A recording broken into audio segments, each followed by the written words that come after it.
I had to make sure I wasn't dreaming when he said what he said. So, but I'm here, of course, joined with Nick Bodkins of the Bodkins Show. Nick.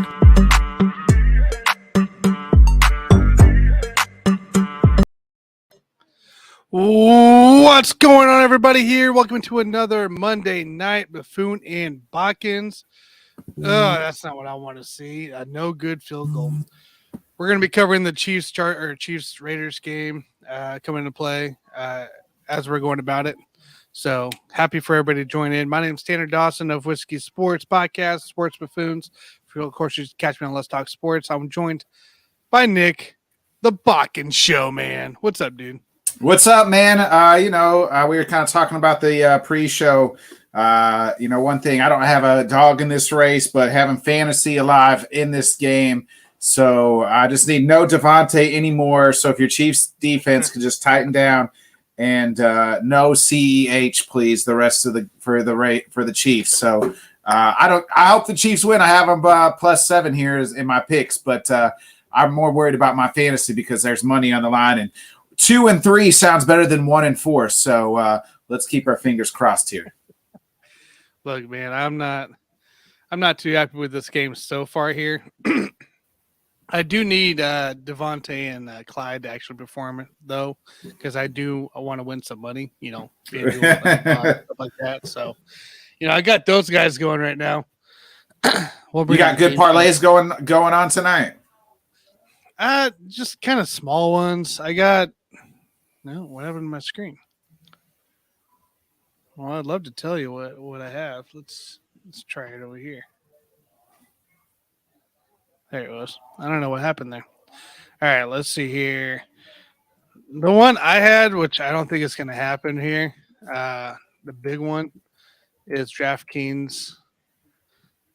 Get this logged in here, and I can tell you, because I had the Chiefs winning, I think, in the first quarter, or at least scoring.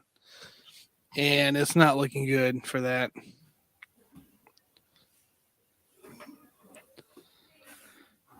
Sports. I know on FanDuel, the Pat McAfee Super Boost, that was kind of tasty. I'm going to say I did do that one. I was looking that up. He tweets that out. I live in crappy Missouri. At least you're on the Kansas side of things. Kansas side of things. You get the good gambling over there. Unfortunately, the law did not pass, I don't think, in Missouri here. Which blows my mind. So one I'm about to lose here, unless something happens, is I have Chiefs total touchdowns over 3.5. KC Chiefs total touchdowns first quarter over 0.5. And KC Chiefs first half leading the way after the first half over 51.5, and the Chiefs spread 7.5. I also got another one on. I did do the Pat's, or the, what is it called? The Pat Super Boost. Lock. Yeah. Super Boost. Super Boost. Yeah. I like that one a lot. Yeah. Even though I'm starting to not like it now, but I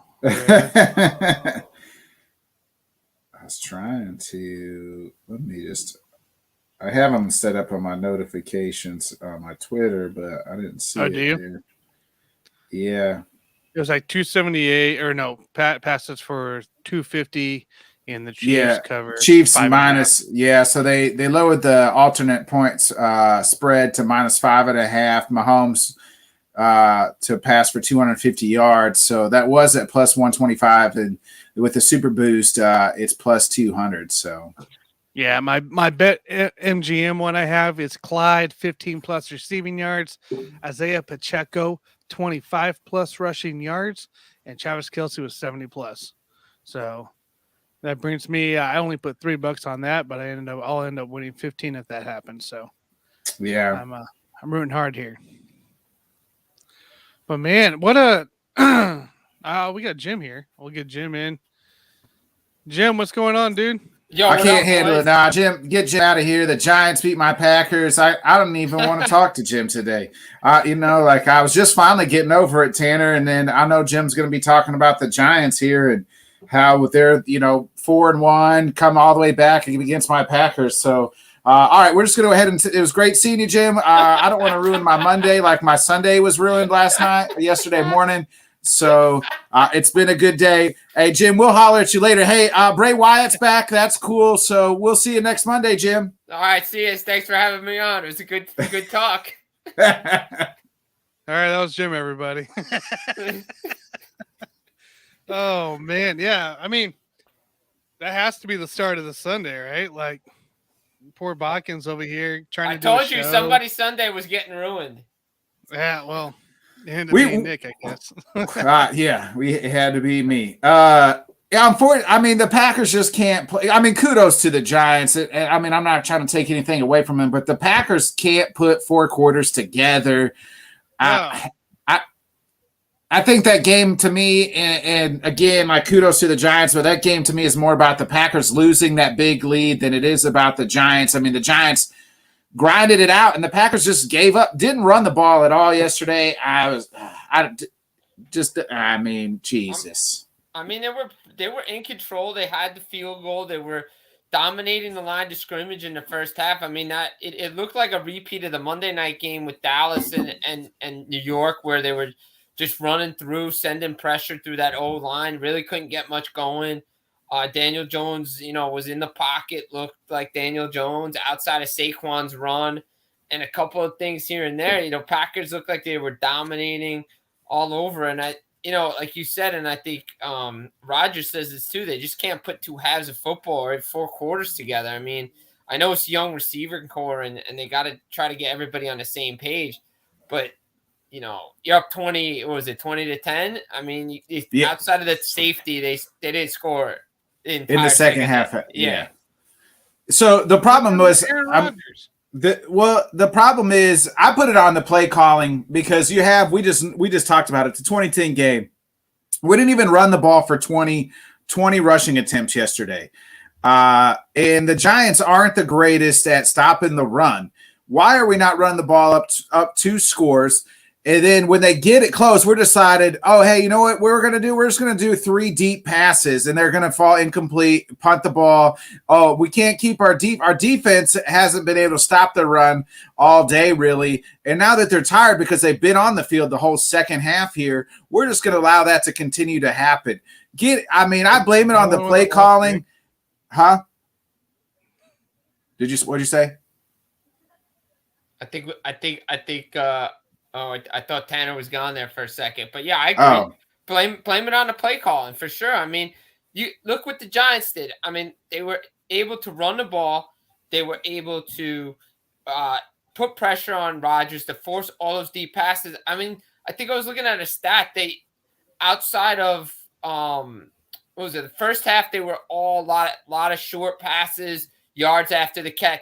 In the second half, none of that. All deep balls. Like I don't understand what the play calling was. I mean, you're up 20-10. Like you said, kudos to the Giants for coming back and putting the pressure on Rodgers and stuff for the batted balls. But you still, I thought Jones had a good day running the football early for the Packers. Yeah, he had 13 rushing attempts, I think. And then, I mean, A.J. Dillon only had 6. So, like, we were at 19. When you don't run the ball 20 times and everybody says those are your 2 best offensive players, you got to get the ball in their hand. And then my problem too, Jim, we're down there to tie this game up. And 3rd and 2, we have A.J. Dillon. Like on 3rd and 2, give him the ball and let him run the football and let it and then see what happens on 4th down. But again, kudos to the Giants. They got the pressure. They brought out the all-out blitz on both of the 3rd and 4th down. And, I mean, got the tip passes. I mean, I tip my cap to the Giants. I think you would probably even agree, a year ago that game continues to be a blowout. So Brian Daboll's got those guys believing in just every inch and every, just crawling every game. A dog of a team, I would say. And I mean, if it wasn't for my Packers yesterday, kudos to them. I just enjoy watching those guys play for him because I think that they generally want to play for him. Yeah, I would agree with that. I think so. I mean, look, the coaching staff definitely changed. I mean, Dable's a leader. I mean, this team embraces what he brings to the table, and it's good. I mean, nobody really expected the Giants to be 4-1 after 5 games. I mean, their schedule at the beginning, but still, I mean, many people penciled this in and probably Tennessee as a loss because of, the teams from last year. Now Tennessee's got, that win looks a little bit better with Tennessee turning, things around and Mike Vrabel there. But I mean, right now, Brian Daboll's coach of the year in the NFL for what he's doing with this Giants team. Now, that being said, the Giants need more than 2 offensive weapons to win football games. Saquon Barkley, I mean, I love what this kid's doing, but I hope he doesn't get injured because he's playing really, really well right now. They got to find other weapons. They got to get some wide receivers more involved. I like the fact that Slayton got involved late in the game, catching some passes, but everybody knows what's coming. Yeah, I mean, they couldn't stop it, but still, eventually teams are going to figure it out. That it's Saquon Barkley and maybe some quarterback draws because that seems to what makes the Giants offense run right now. Yeah, kudos to Daniel Jones. I mean, we always kind of poo-poo on him, but he made some plays yesterday on that hobbled ankle. I mean, he wasn't running a lot, but I mean, he made some good throws, some darts when they needed to. And then they got down there, and then it was like a tight end run to, was it Bellinger got in a couple nice little small trick plays that kind of took some pressure off of Saquon. But you're right, it was Saquon or nothing, and it's worked in 5 games. They've won four of them. As long as they can keep it close, and it's when they're going to get down big could cause problems. I mean, they were down 10 yesterday and still was able to scratch and claw to get back in that one. Yeah, I think that's the big thing. Second half adjustments with Daboll and that coaching staff is doing in the locker room, looking at tape and just really doing the right things, getting things adjusted because they definitely brought more pressure than they did in the first half over on Rodgers' side. Kayvon Thibodeau, nice couple of batted balls, almost had an interception. Especially late with the defensive stop as Green Bay was driving. I just thought, the defense has stepped up. But again, as we said, the defense and the running game seem to be the staples of the Giants this year. They're going to keep them close. They're just going to have to figure out a way, to get more offense. Right. And it's going to be scary, too, when that Giants defense, has a let-up game on how bad, the offense has to step up. And when they don't step up, now we see the true colors of when that defense doesn't, just has a bad game. Everybody has a bad game. Yeah, everybody has a bad game, and that's the thing. Like everybody's gonna have a bad game, and look, we saw it against Dallas. The offensive line didn't have a great game, and they got beat for Get it. out of here. They paid for it, and obviously. CD's just going to bury you every time. I mean, look what Cooper Rush and the Cowboys are doing. So, yeah. So, I mean, look, it's going to happen. Again, they got a tough matchup this week with Baltimore. As I mentioned on Dan's show early on a roundtable, I don't think this team uses excuses, but the start to this game is going to be interesting to watch because you're coming back. Usually teams have the bye coming out of London. Now you don't. Let's see what kind of start they have against Baltimore because if they get down big, that's going to be telling. Yeah, I was interested to kind of watch that Saints, both Saints and Minnesota on Sunday. And it was kind of like vice versa. Minnesota started off hot. They had like a 14-0 lead on the Bears, and then like the Bears were able to kind of come back in them. So I didn't know if that had much effect. And then you saw the Saints where it was the opposite. They started off slow and got hot second, in the second half. So it's interesting to see how that'll play out this Sunday because both our teams will be kind of going through that. We got, speaking of Dan, we got his Jets on Sunday. So the Jets are going to beat the Packers. Right. We're not losing 2 in a row. You're going to get swept by New York, dude. That ain't happening. Yeah. Hey, Dan, you need to watch out for this Raiders team. Touchdown Raiders. It wasn't to Devontae, was it? Jesus, I hope not. No, it's Jacobs. Oh, thank God. No, that wasn't pass interference on Jalen Watson, by the way. So that's a BS call. That's two calls. Yeah, well, Rashad definitely was pass interference. And that Jalen Watson one, debatable. I don't think it was. Tough one there. Josh Jacobs. You know what, guys? Let's see if it works here. Jim, I know hockey's about to start. It's regular season starts this week? Regular season, it does start this week. They actually had 2 games overseas on Friday last week and Saturday. Nashville and San Jose played in the Global Series over in Prague in the Czech Republic. Jaromir Jagr dropped the puck on Saturday. Man, that guy looked like he could still play. Probably still can, Jim. Probably still could score 20 goals at least, right? Yeah, I mean, look, it's getting close to the end for him. I think he's hinted that it may be getting to the end because of what everything is going on with him. However, Nashville looked good. I mean, Nito Niederreiter, they brought him in from Carolina. He was a free agent. Ryan McDonough looks really good. They acquired him from Tampa because the Lightning had the cap situation, and him and Matthias Ekholm are going to make a great lockdown defensive pair. And you know what? I like UC Saros, Phil Forsberg they have there. So the Preds off to a hot start against San Jose. I mean, it's overseas. Let's see, it's a long season ahead. But this Nashville team can make some noise this year. You mentioned Jaromir Jagr. He's still playing professionally overseas, right? Yeah, the Czech Republic. He's playing for the team that he owns and runs too. Probably could play for their the Olympic team. Maybe is he still on their Olympic team? I don't think the last time when they had the Olympics last, he didn't make the team. So no, I don't think so. Hey, I mean, if he's going to Jackie Moon it, I guess he's got to Jackie Moon it. You know what I mean? Exactly. Absolutely. He gonna come out at halftime singing songs and wrestling grizzly bears? I don't know about that. I don't think so. But look, his stories are legendary of his workouts. Not so much when he was with Washington, but early on, and then with the Rangers, Devils. Apparently, he got keys to the training facilities.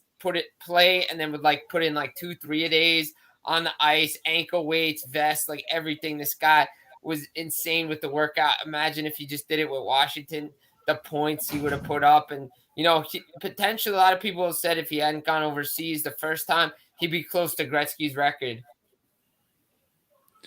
That's insane. So I guess, do we expect, for betting purposes, right? Yeah. Do we expect a lot of upsets in the first week, 2 weeks? I mean, I would say, I think it's so hard to gauge in the first week. I would guarantee, I wouldn't guarantee anything because it's Colorado, but usually the team that raises the banner usually loses on home ice. It's pretty much a given that back in the day, the Devils did win one, and I think they either tied or lost the other one. I know they definitely tied Toronto in 2004 when they opened the season, the 2003-2004 season, because I was there. And they beat Florida the year after they won the Cup in '95. I don't remember the 2000. They probably lost because usually that's what happens. But usually that's what happens is but I don't expect Chicago to roll into Colorado and beat them. If it was somebody else, I'd say yeah, but you never know. Usually the banner raising nights are guaranteed losses for those teams. Jim, we're kind of seeing it in football right now. Talking about the Colorado, we're seeing the Rams kind of slow start here, and even the Bengals, who made the Super Bowl, kind of not really kicking on all the cylinders that they once were. Is that so? I mean, is that expected in hockey as well? Because it's kind of a quicker turnaround, especially in hockey, than it is football, where some of these teams are playing just 5 months ago, and less than 5 months ago in July. June, July, and now here we are, October, getting ready to play. Is some of that expected? Hey, this team's probably going to start slow because they were playing late, and maybe some of those teams that have been sitting home since May will get hotter? Yeah, I think so. I think it's expected that that the Cup champs and the Lightning may start off to slow, but then they always figure out a way to get it going again. I don't expect, if Colorado goes on like a losing streak, it's not going to last long because they always figure it out. And I think they'll win opening night against Chicago. I really do. I think the game, to me, when they open the season Tuesday night, Tampa and the Rangers, that's kind of a toss-up because that was the Eastern Conference final. They're in New York. What kind of start does Tampa have? The Rangers kind of owned them last year in the regular season, but playoffs, it was kind of a different story. Two teams very evenly matched. But Tampa, with some changes, we've seen it in the past. Like Tampa started hot and then they try to have adversity. It's more to me looking at the team that won the President's Trophy the year before, like Florida. Like that's a team I want to pay attention because are they going to have have they learned from their mistakes and the ease that they won that President's Trophy with? Maybe they take a step back, but it's good for them come playoff time. Like, I think that's always good. Like for the Lightning, it's about getting into the playoffs, and that's when they do their damage. So they don't care where they are.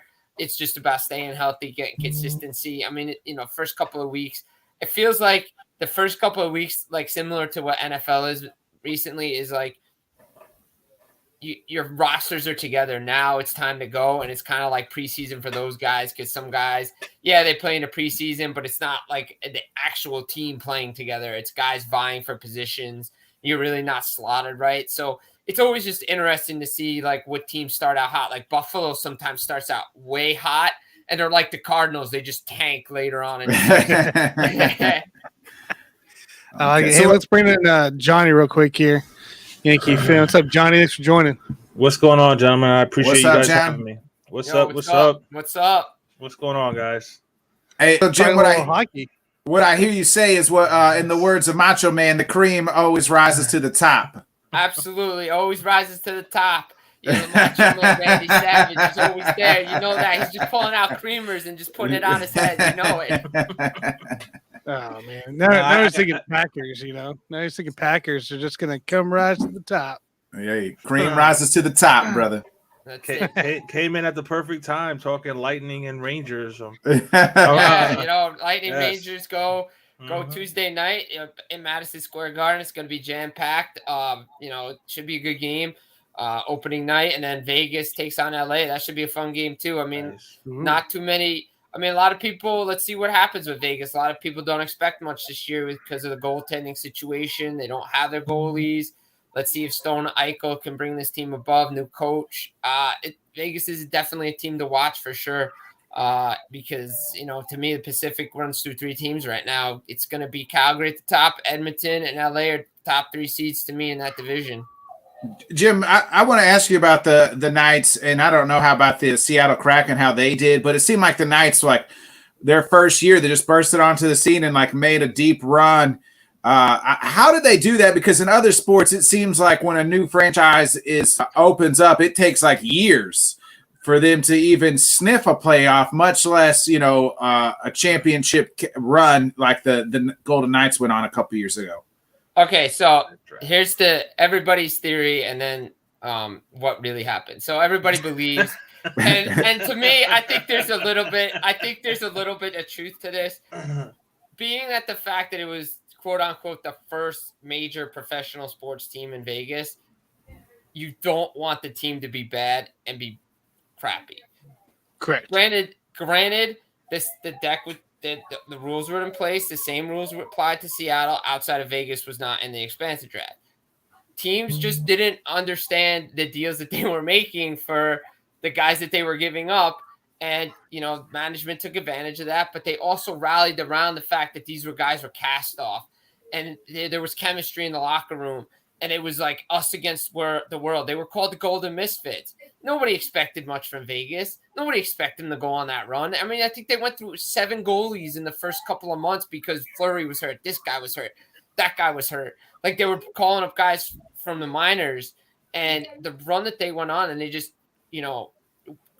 garnished, just so much love. And then they just took it into the playoffs, and they rolled through teams that a lot of people expected better of. And, went to a Stanley Cup final. I think just playing a team like Washington, I think it took the air out of them. There's just so much. I think if Washington gets that first game, it's probably a 4-game sweep, to be honest. It felt like it was the quote-unquote gentleman sweep because of that. They won the next 4 games. But, Vegas, great story. But then, of course, Bill Foley is, guy comes from Army. Expectations are high, and he just wants to win. And he said in the first 5 years there was going to be a championship.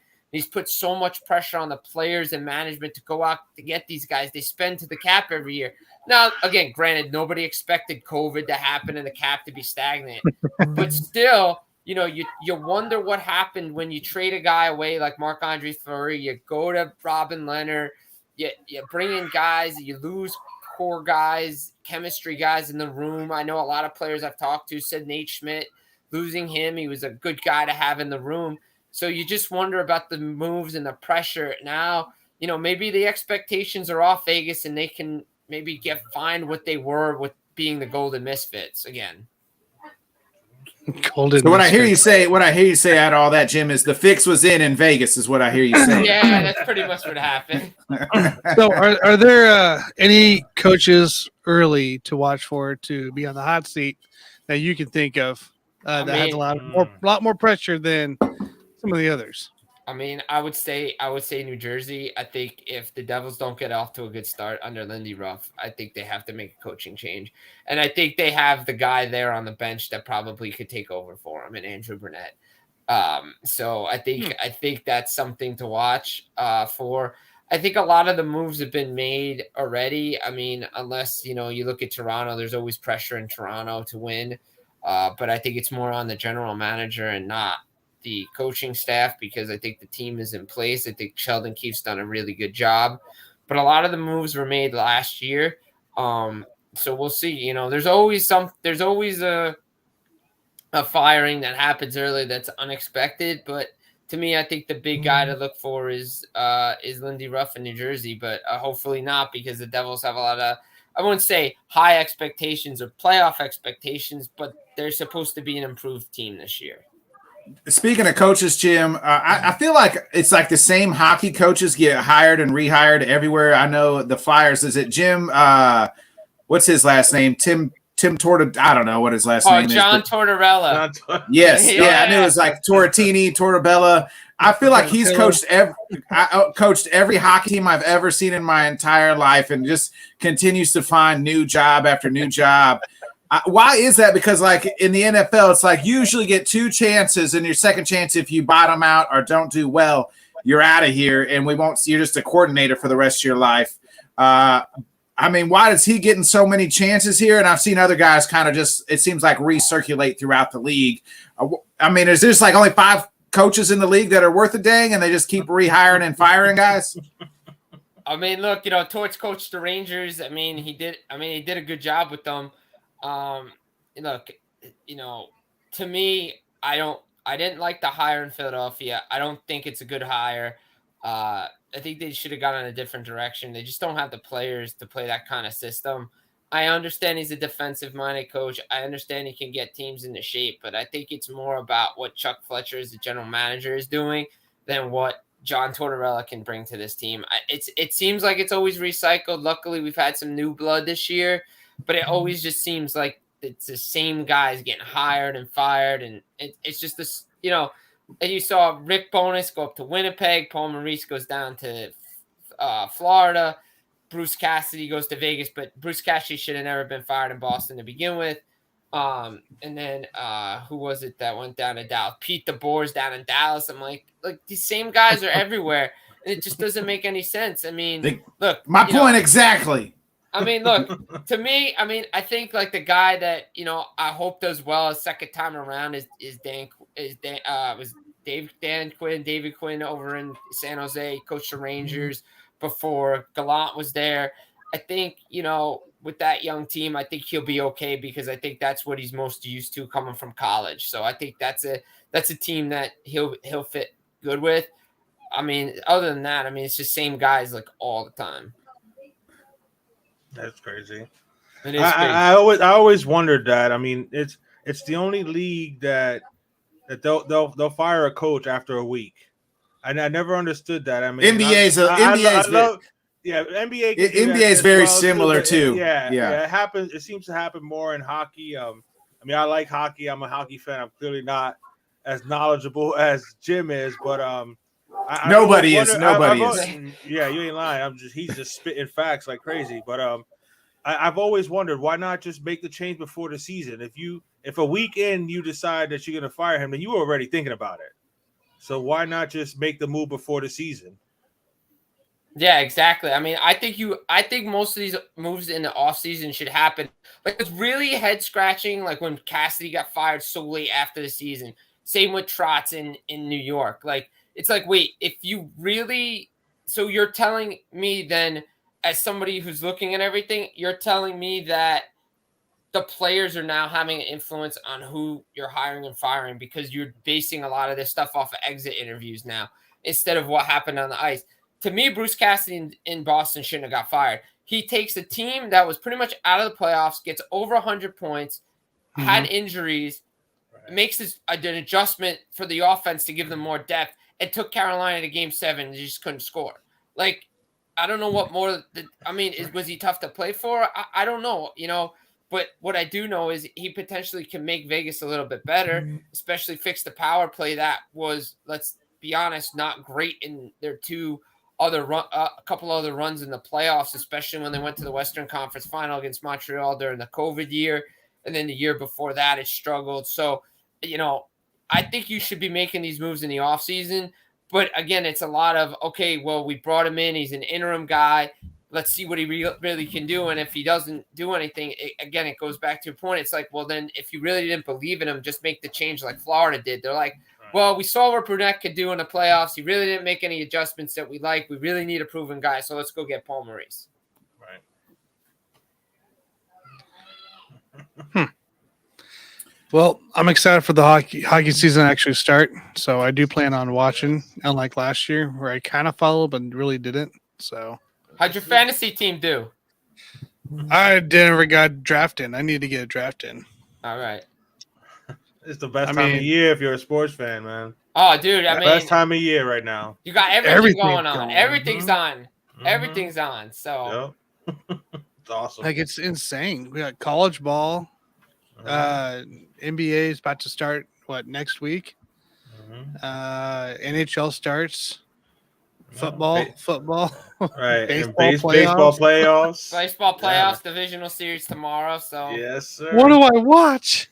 So much on. Well, I know what I did watch on Saturday. Nick, you'll like this. I took TCU to win against Kansas, and it paid off. That's a shame. That was close. Hey, now, my Jayhawks made it a game, right? No, they did. It was a fun game. No, it was a good game. No, it was fun. The backup quarterback that started up basically all last year came in, and he looked like a starter himself. Like, maybe Lance got something going for that team to be able to sit out and compete this year, unlike just laying back and letting people run over him. No, I mean, it was a fun college weekend. I mean, that game was fun to watch. I was watching UCLA, Utah. I can't believe what Chip Kelly's doing at UCLA right now. I know. It's remarkable what he's doing. And now, let's see. Big Ten East, we talked about it last week. The forgotten team, Penn State, Michigan, this week kicks things off on Saturday. Ohio State looks like the best team in the country. But we'll see what happens. They put it on Michigan State. Bad. Beat down. Yeah. And I don't think C.J. Stroud played the fourth quarter. I don't think he did either. I'm pretty sure he sat out the whole time. He probably didn't even need to play the second half. That's how bad of a beat down. No, he didn't. Yeah, Chip should have never left. He should have never left Oregon, Chip. No, I know he wanted to tip. They usually want to tip their toe in the NFL just to see, but I mean, he has something good going in Oregon. He's a college coach. He's not a leader of grown. You can't treat grown men the same way you can treat college kids. So ask Matt Rule. He'll tell you. He's going right to Nebraska. We'll go right back to Nebraska. Yeah. Yeah, he might be Nebraska, Oklahoma, Wisconsin, Michigan State, maybe? Pick of the litter now. No, Michigan State, they just paid that coach a crap ton of money. If they fired him, could go to Notre Dame. I could see he'll have his choice of whatever school he wants to go to. Right. Essentially, yeah. It's just not a good am I looking at this right? 17-0. 17-0. Josh Jacobs is running all over him. It is. Just plowing dudes. What's up, Joseph? Thanks for coming in, watching the show. Appreciate you, Jim. I got to ask you before you get out of here. I got to ask you, what's your thoughts here on the Bray Wyatt return on Extreme Rules on Saturday? It was cool. The production was great. Everything they did was cool with it. Let's see what they do with him now. Like everything, everything's great.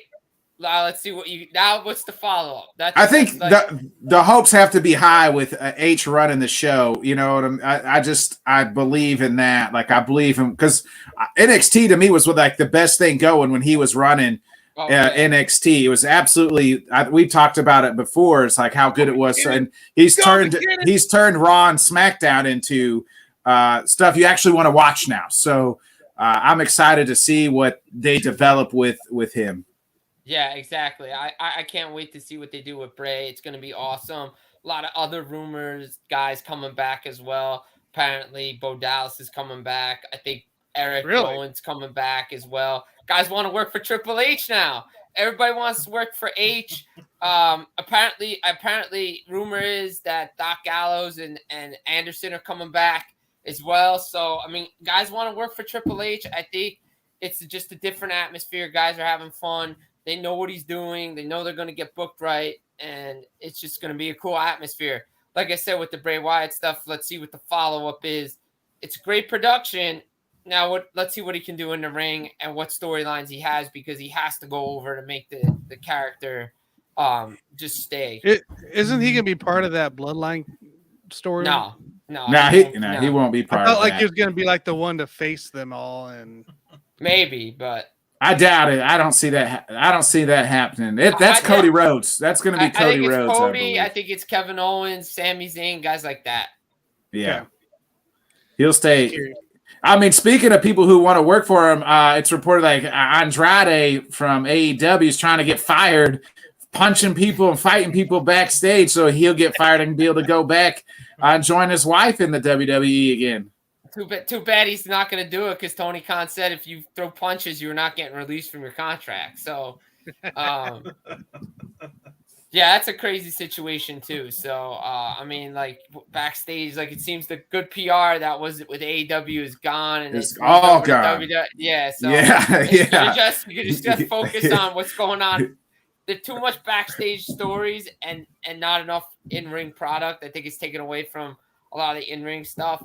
Meanwhile, WWE's, gaining momentum with all this stuff. Let's see how they can follow up with a lot of these debuts and returns and stuff. So it's going to be interesting to watch. Fun time if you're a wrestling fan. Fun time if you're a sports fan. Just enjoy it all, no matter what you watch. So yeah, somebody got the.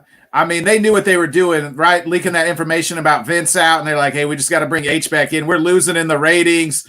We're getting garbage. We got to get the old man out of here. Let's show everybody all this dirty laundry. We only showed probably a portion of it, not even the full closet of all this dirty laundry. Yeah, I mean, everybody probably knew this stuff was going on in the back and everything, and it happened for years. But, yeah, it's good to get Vince out of there. Just couldn't roll with the times, change with the times. I mean, he was great for the business, but it passed him by a long time ago. Now H is in there. Get some good storylines, good matches, a lot of good stuff happening, and he's making stuff important again. So I love what Triple H is doing. Me too, Jim. Absolutely. So yeah, I can't wait to see what's next for the product there, and what's next. NHL around the corner, hockey on Tuesday night, and baseball on Tuesday as well. So and right now, that wasn't a CH touchdown. Gosh dang it! Sorry, Jim. Yeah. I don't need that. I didn't need that. Yeah. Clyde Edwards-Helaire touchdown. Yeah. Nice. Sorry, I brought myself some extra graphics for tonight. There you go. The rain was up for a while, but we just got to do the laser light show here. So, load it up tonight. Oh, he was down, I think. He's down. Yeah, he's down right there. The ball didn't cross the plane. No touchdown. Thank God. It's fine. We're just going to do the lasers again. Hey, I need CH and Devontae not to combine for 40 points to win my fantasy leagues or fantasy matchup this week. So, how much are you beating me? I killed. I mean, it's over. I mean, I know I got Mahomes going tonight, but you could have had God Himself come down and try to play quarterback, and it wouldn't have helped you in the league. Let's look at it because I forget, because I looked at it yesterday and I was like, oh, it's bad. So it's 131-66. Wow, that's a beating. Yeah. Wow. Yeah. Well, I thought I was getting my ass kicked, Tanner. Wow. Yeah. Gary beat me down this week. That is a That is a beatdown if I ever see one. Yeah. I had 60 points coming from my running backs when Austin Eckler, Leonard Fournette both combined for 60, over 60 because they both had 35. So then a chip in from Zach Ertz with 10 and Deontay Johnson 11. So my running backs pretty much just outscored his whole team. I was just about to say, yeah, you beat him with 3 guys. Yeah. Oh, I guess they counted it. No, they did. It was Kelsey just got a TD. Kelsey got a 1-yard touchdown. Right. Tanner's just ignoring you, Nick. Tanner's ignoring you, Nick. Yeah, he really is. Hey. That's what I needed. Hey, I'll take it. I have the Chiefs winning this game, and I just didn't want CEH to score the touchdown, so I'll take that. Well, there you go. Saved you. So that was Travis Kelce scored? Yeah, touchdown, 1-yard tutter to Travis Kelce. That just made my fantasy game even worse. So it may be just as bad as you, Tanner, for real. Oh man. Oh man, I don't think I cracked 80 points this week. It was horrible. Oh man, my Yahoo league, the big one I'm in, I'm like 5th in power rankings, going against the number 1 guy, which is Mike, of course, of the Sports Buffoons.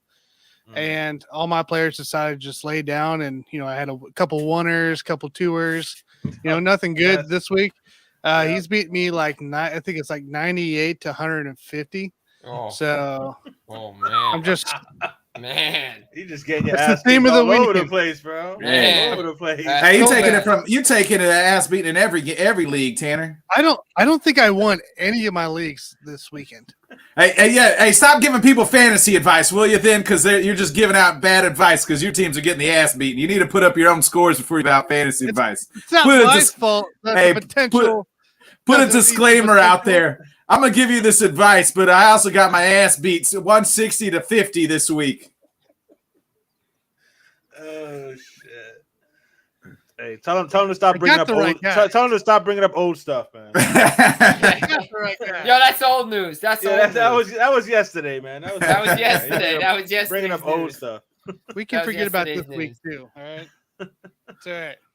I got my first loss, and I'm in one of the Rotoballer leagues, and I ended up getting my first loss this week too. So everybody's just. Oh, I had T. Higgins in that league. That's why I should have won if T. Higgins would have played. But no, we had to go sit out because we had to hurt our ankle again. So, I mean, this year it seems like outside of the Eagles and really I'd say the Panthers, so the Eagles looked like maybe the best team. I'd say the Bills to me still.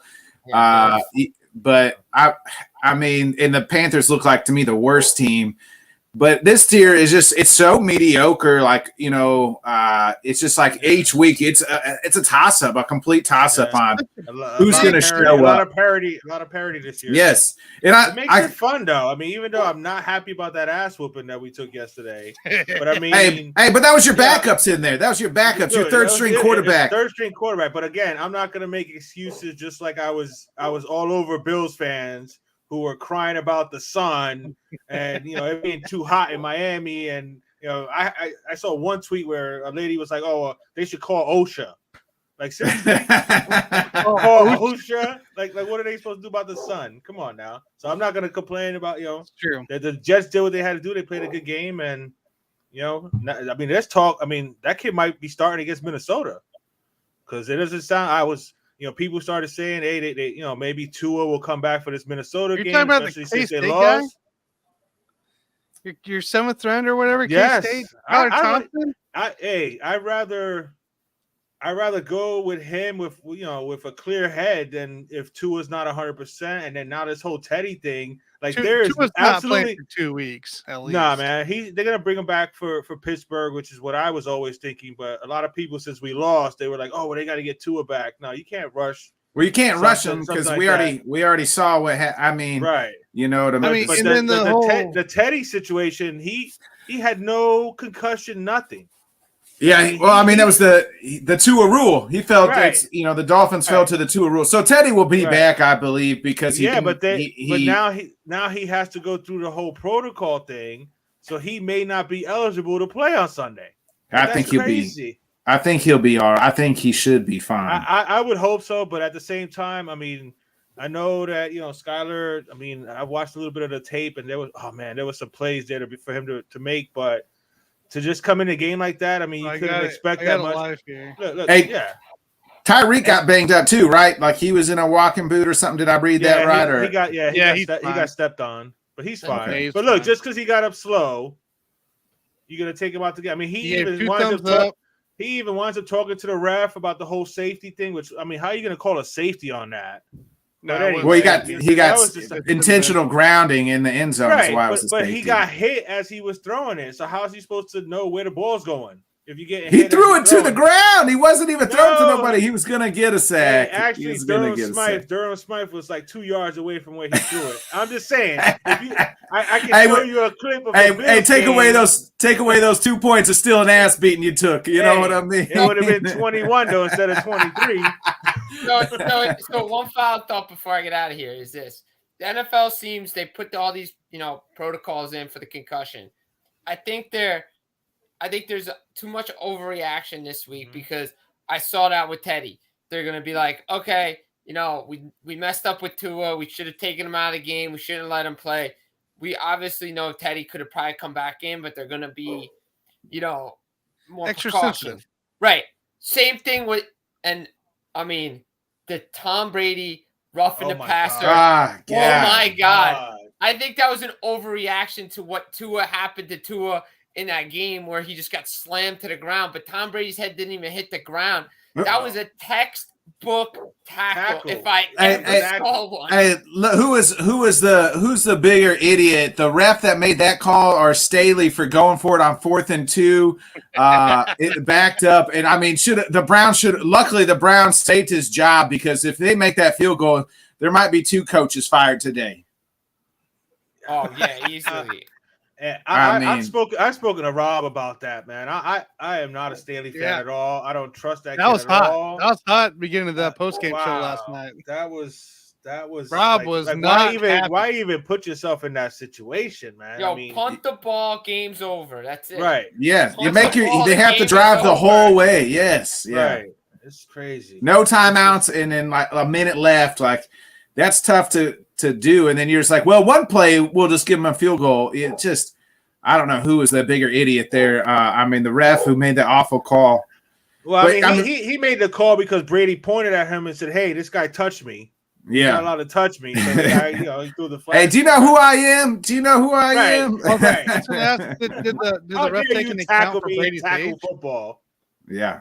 Crazy, this ain't two-hand touch. This isn't flag. That's textbook tackle. It was a perfect tackle, man. Textbook. It was perfect. Like, what is he supposed to do there? Well, I guess he's supposed to cradle his head and then, like, nicely put him down softly. But it was like a play a couple of weeks ago I saw, like, in the end zone with somebody. Like, forget who I was watching, but it's like, what is he supposed to do? Let the guy score? Like, you got to go after the receiver when he's in the air. It's not the receiver's fault that the quarterback put it 20 feet in the air.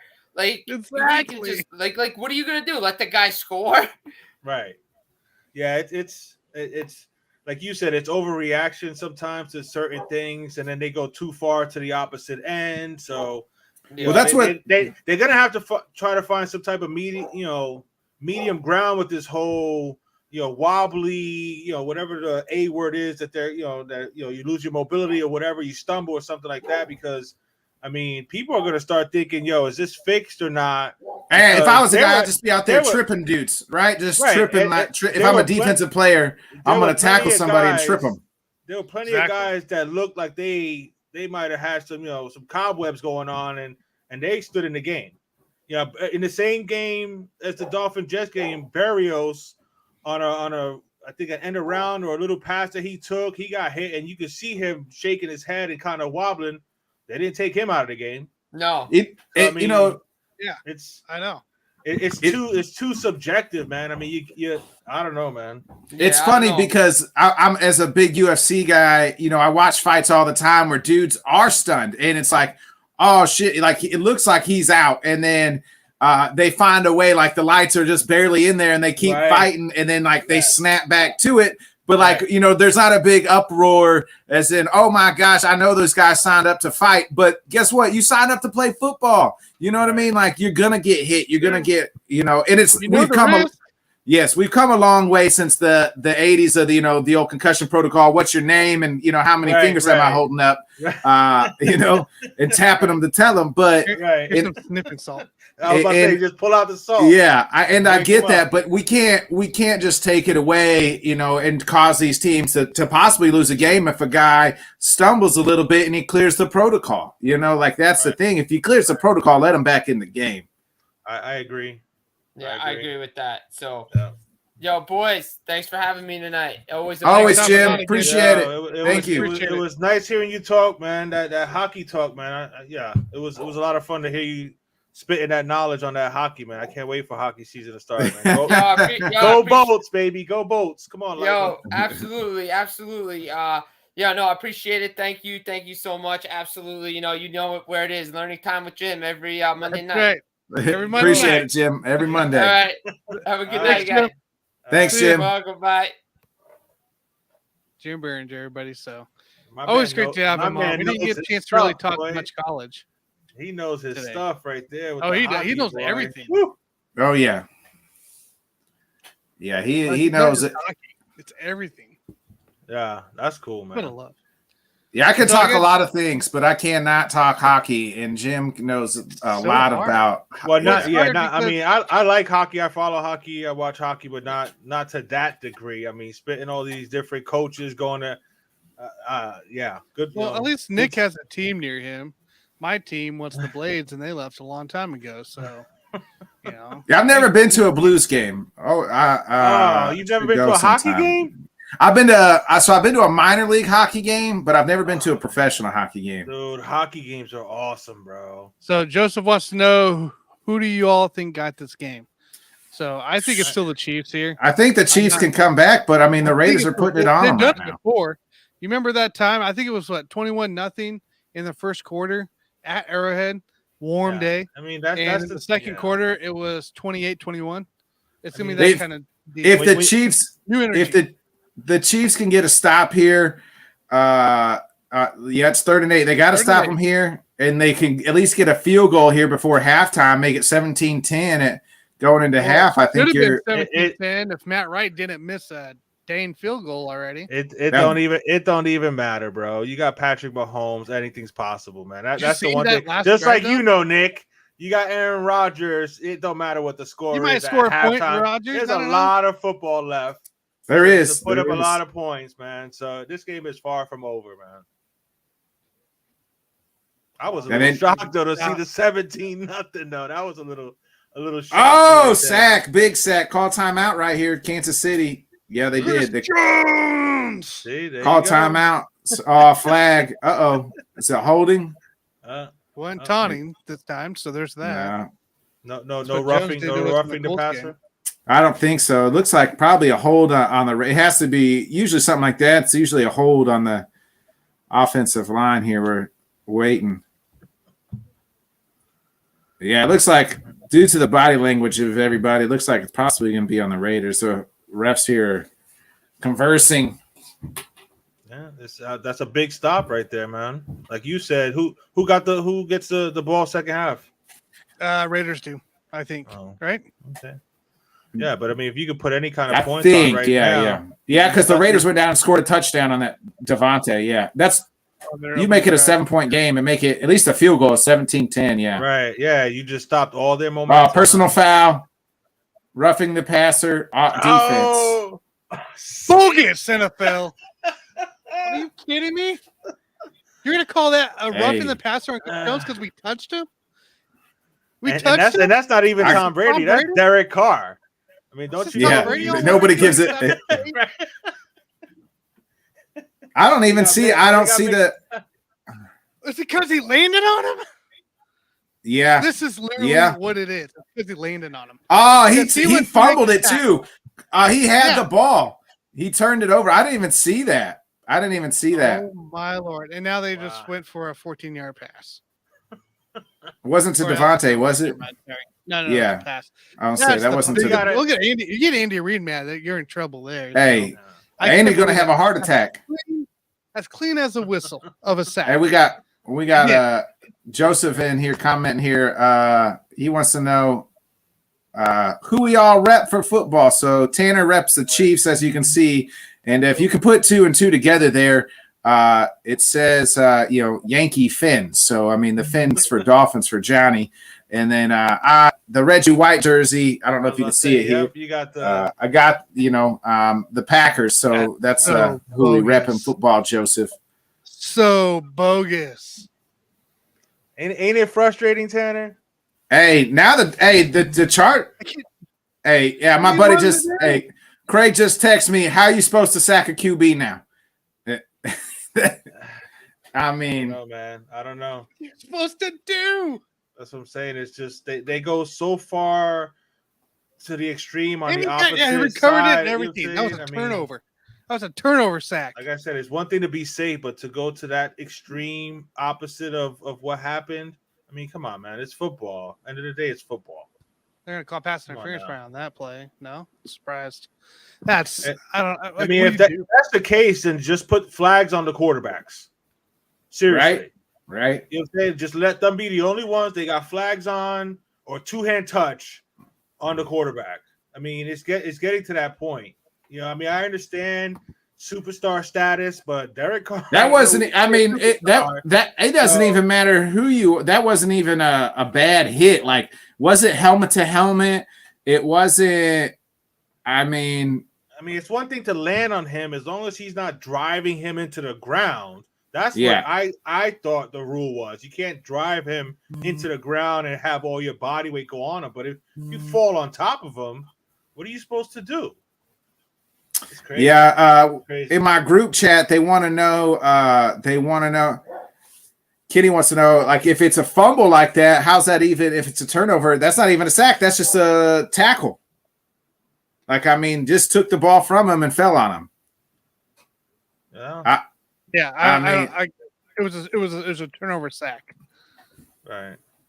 That's crazy, bro. Like, how do you?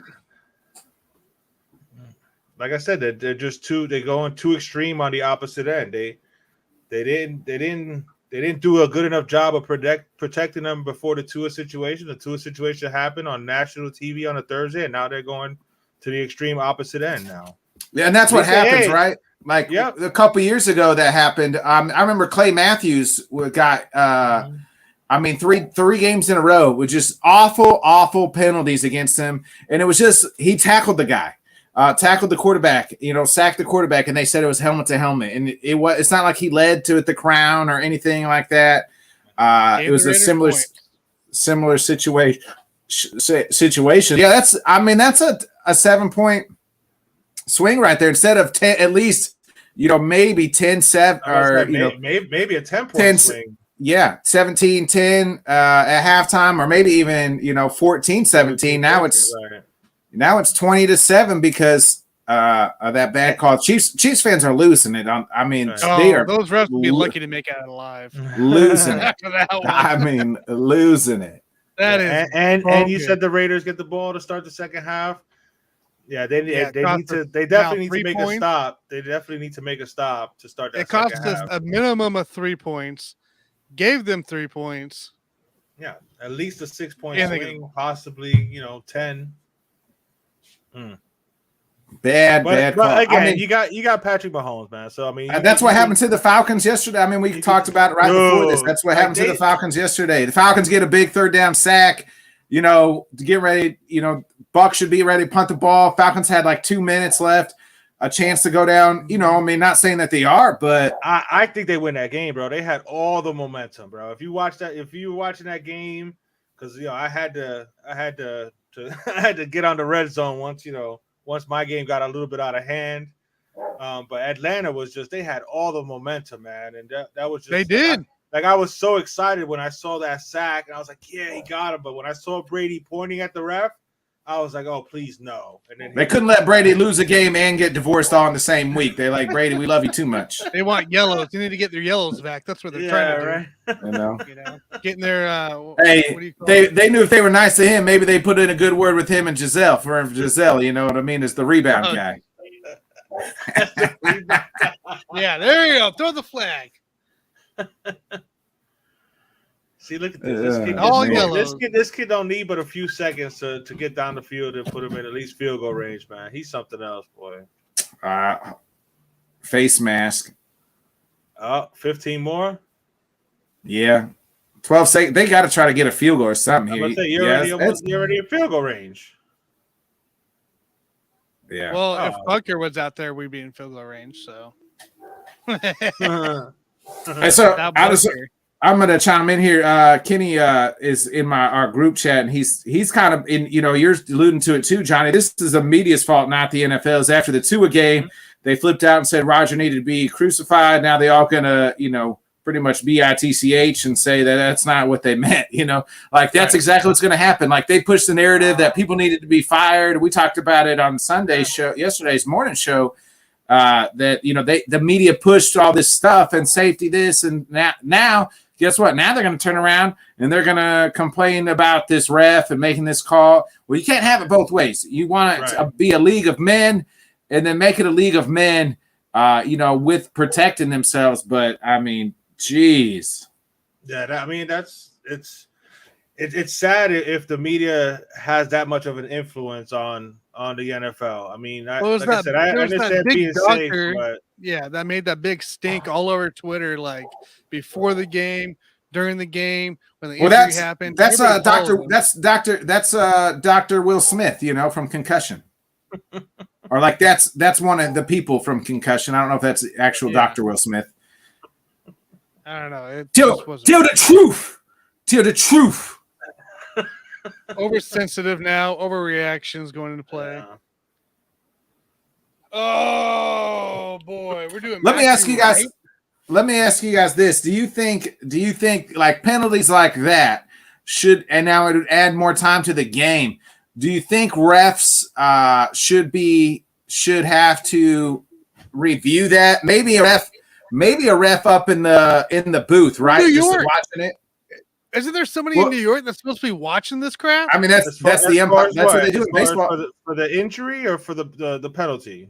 For the penalty, right? Like, what if somebody was a ref in the booth? I think the XFL did something like this, and they just watched and was like, "Hey, quick review. Hey, that's not a penalty. Hey, we're gonna because I mean, in lifetime that's something different, but when you slow it down, it looks different, right? Right.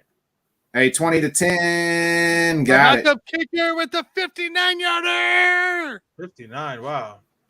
That's big time right there, man. Yeah, 20-10. So, hey, you're only down 10. Should have been.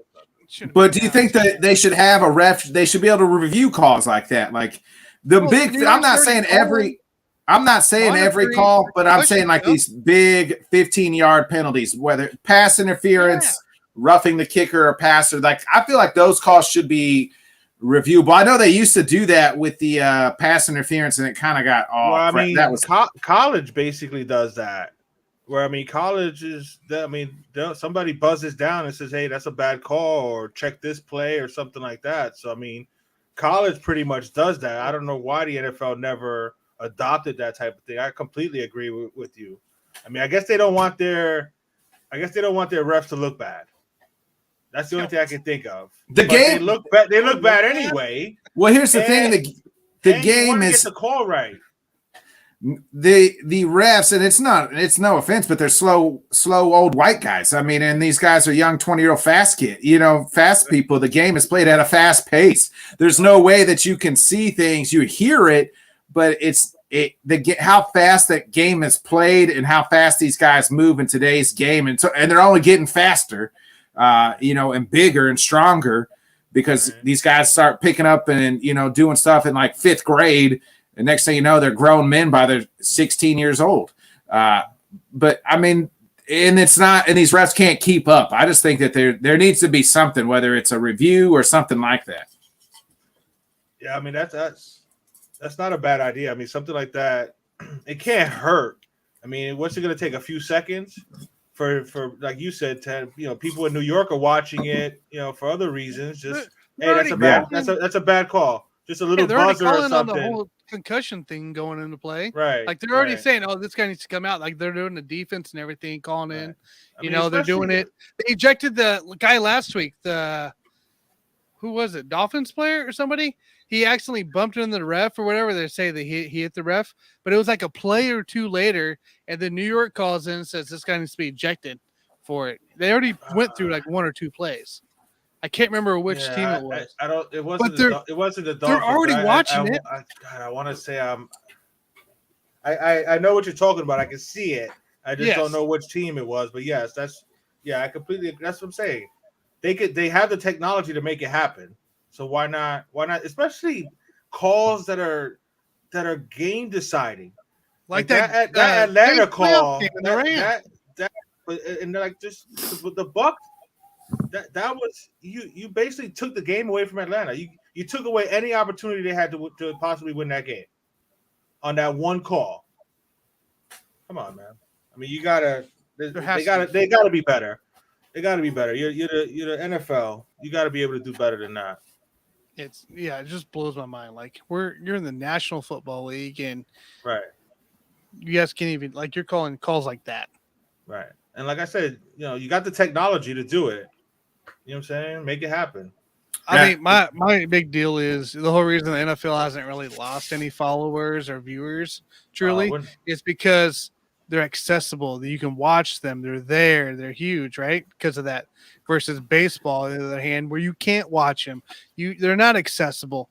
Even with the MLB TV app, you still can't watch your team locally without a VPN, like me. Yeah. Right? I think one thing that helps the NFL is that everybody knows what day it's on, right? It's just a Sunday. You could dedicate it like baseball. Number one, it's 160. It's 162 games. You don't have to watch every game. NBA, same thing. 82 games. It's not like a set day. It's throughout the week. You know what I mean? Like it's hard to get into it early, especially because it's 82 games. Yeah. So football, it's an event. It's an event. Yes. It's that once a week. It's true. You know what I mean? You got all the build up going into it. So I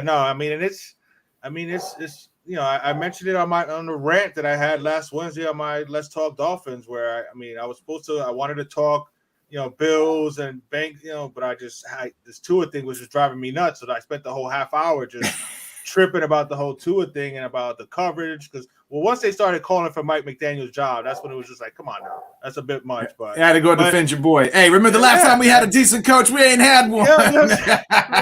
You know what I'm saying? Leave my boy alone. Jimmy Johnson. Like, we're actually having fun watching the offense and stuff. But I mentioned it there that they're basically gladiators without the swords. So it's been thousands of years where they, it's in our nature. We like seeing this type of stuff. So, as much as they want to take the collisions and stuff out of it, that's, one of my favorite segments was, jacked up. And then remember all the old school, all the old school videos where you would see all the big hits and stuff. You got jacked up. Yeah. You know what I'm saying? That's, everybody loves to see it. You don't want to see nobody get hurt, but, watching somebody get lit up is fun. It's fun sometimes, but yeah. Hey, you got knocked out is what. Hey, I actually said that about 200. I had to, bro. He did. Hey, he did. Hey, when we see a fight, when some in UFC, when we watch you, we call that the factory reset. Hey, you got factory resetted. Hey, you got factory resetted, brother. He set them back to them factory settings. That's when that body gets stiff. And it just falls. Hey, Control Alt Delete or whatever it is. Oh man. Hey, so Joseph wants to know who's the most underrated NFL player. Oof. Taysom Hill. Taysom Hill. That's not a bad pick. He can flip the game. He got a little bit too much pub a couple years ago when they actually tried to make him a quarterback. He got a little bit too much pub. But he's a football player. He's one of the guys that he's a football player. Swiss Army knife. Yeah. I think just because it's my own team, so it's like the first person that comes to my own head that's Rashawn Gary. Rashawn Gary's like third in the league in sacks right now. A lot of people don't know who he is. He was drafted in our first round pick like 3 years ago, and everybody's like, he was young coming out of Michigan, and it just took some time, like because he was young coming out, and he's kind of finally put it together now that it's just one Smith brother there. So Rashawn Gary comes this is very early to me. It's like when somebody says underrated player. Yeah, that's a good pick.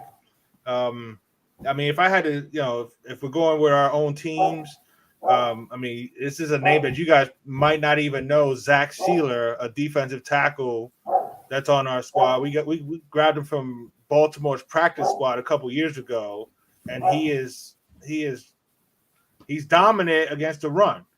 I mean, which is something that we haven't had in a long time. So he's the most underrated person I would say in our team. But that's a really good question in the whole NFL. Wow.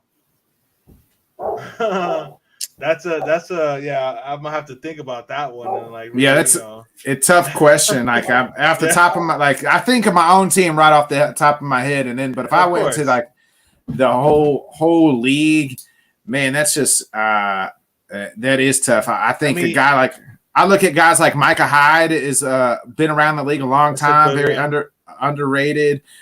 Safety, yeah. Tyler Boyd from the Bengals, yeah. A guy like that. Yeah. I mean, even like Cole Beasley when he was going through his prime, he's not in the league anymore. Obviously, he retired, but he was kind of very underrated kind of guy. 2 years. Yeah, I mean, Brandon Cooks really is very underrated because he's on a bad team on the Texans. But when because for some reason he's gotten traded like 12 times. I never understood that. I mean, he's a good ball player. Robert Woods is another one. I mean, you tell me the Rams ain't missing him right now? They're missing everybody. I mean, I'm just saying they went for the shiny toy in Robinson, and they had a really good player that knew the system and knew his role. I don't know, man. I don't know if Allen Robinson is not a shiny toy anymore. That's for sure. He's a toy. I mean, he could be like. Hey, he can be like Andy and be like, I don't want to play with you anymore. And you can just drop him. That's what you can do with Allen Robinson in any fantasy league you're in.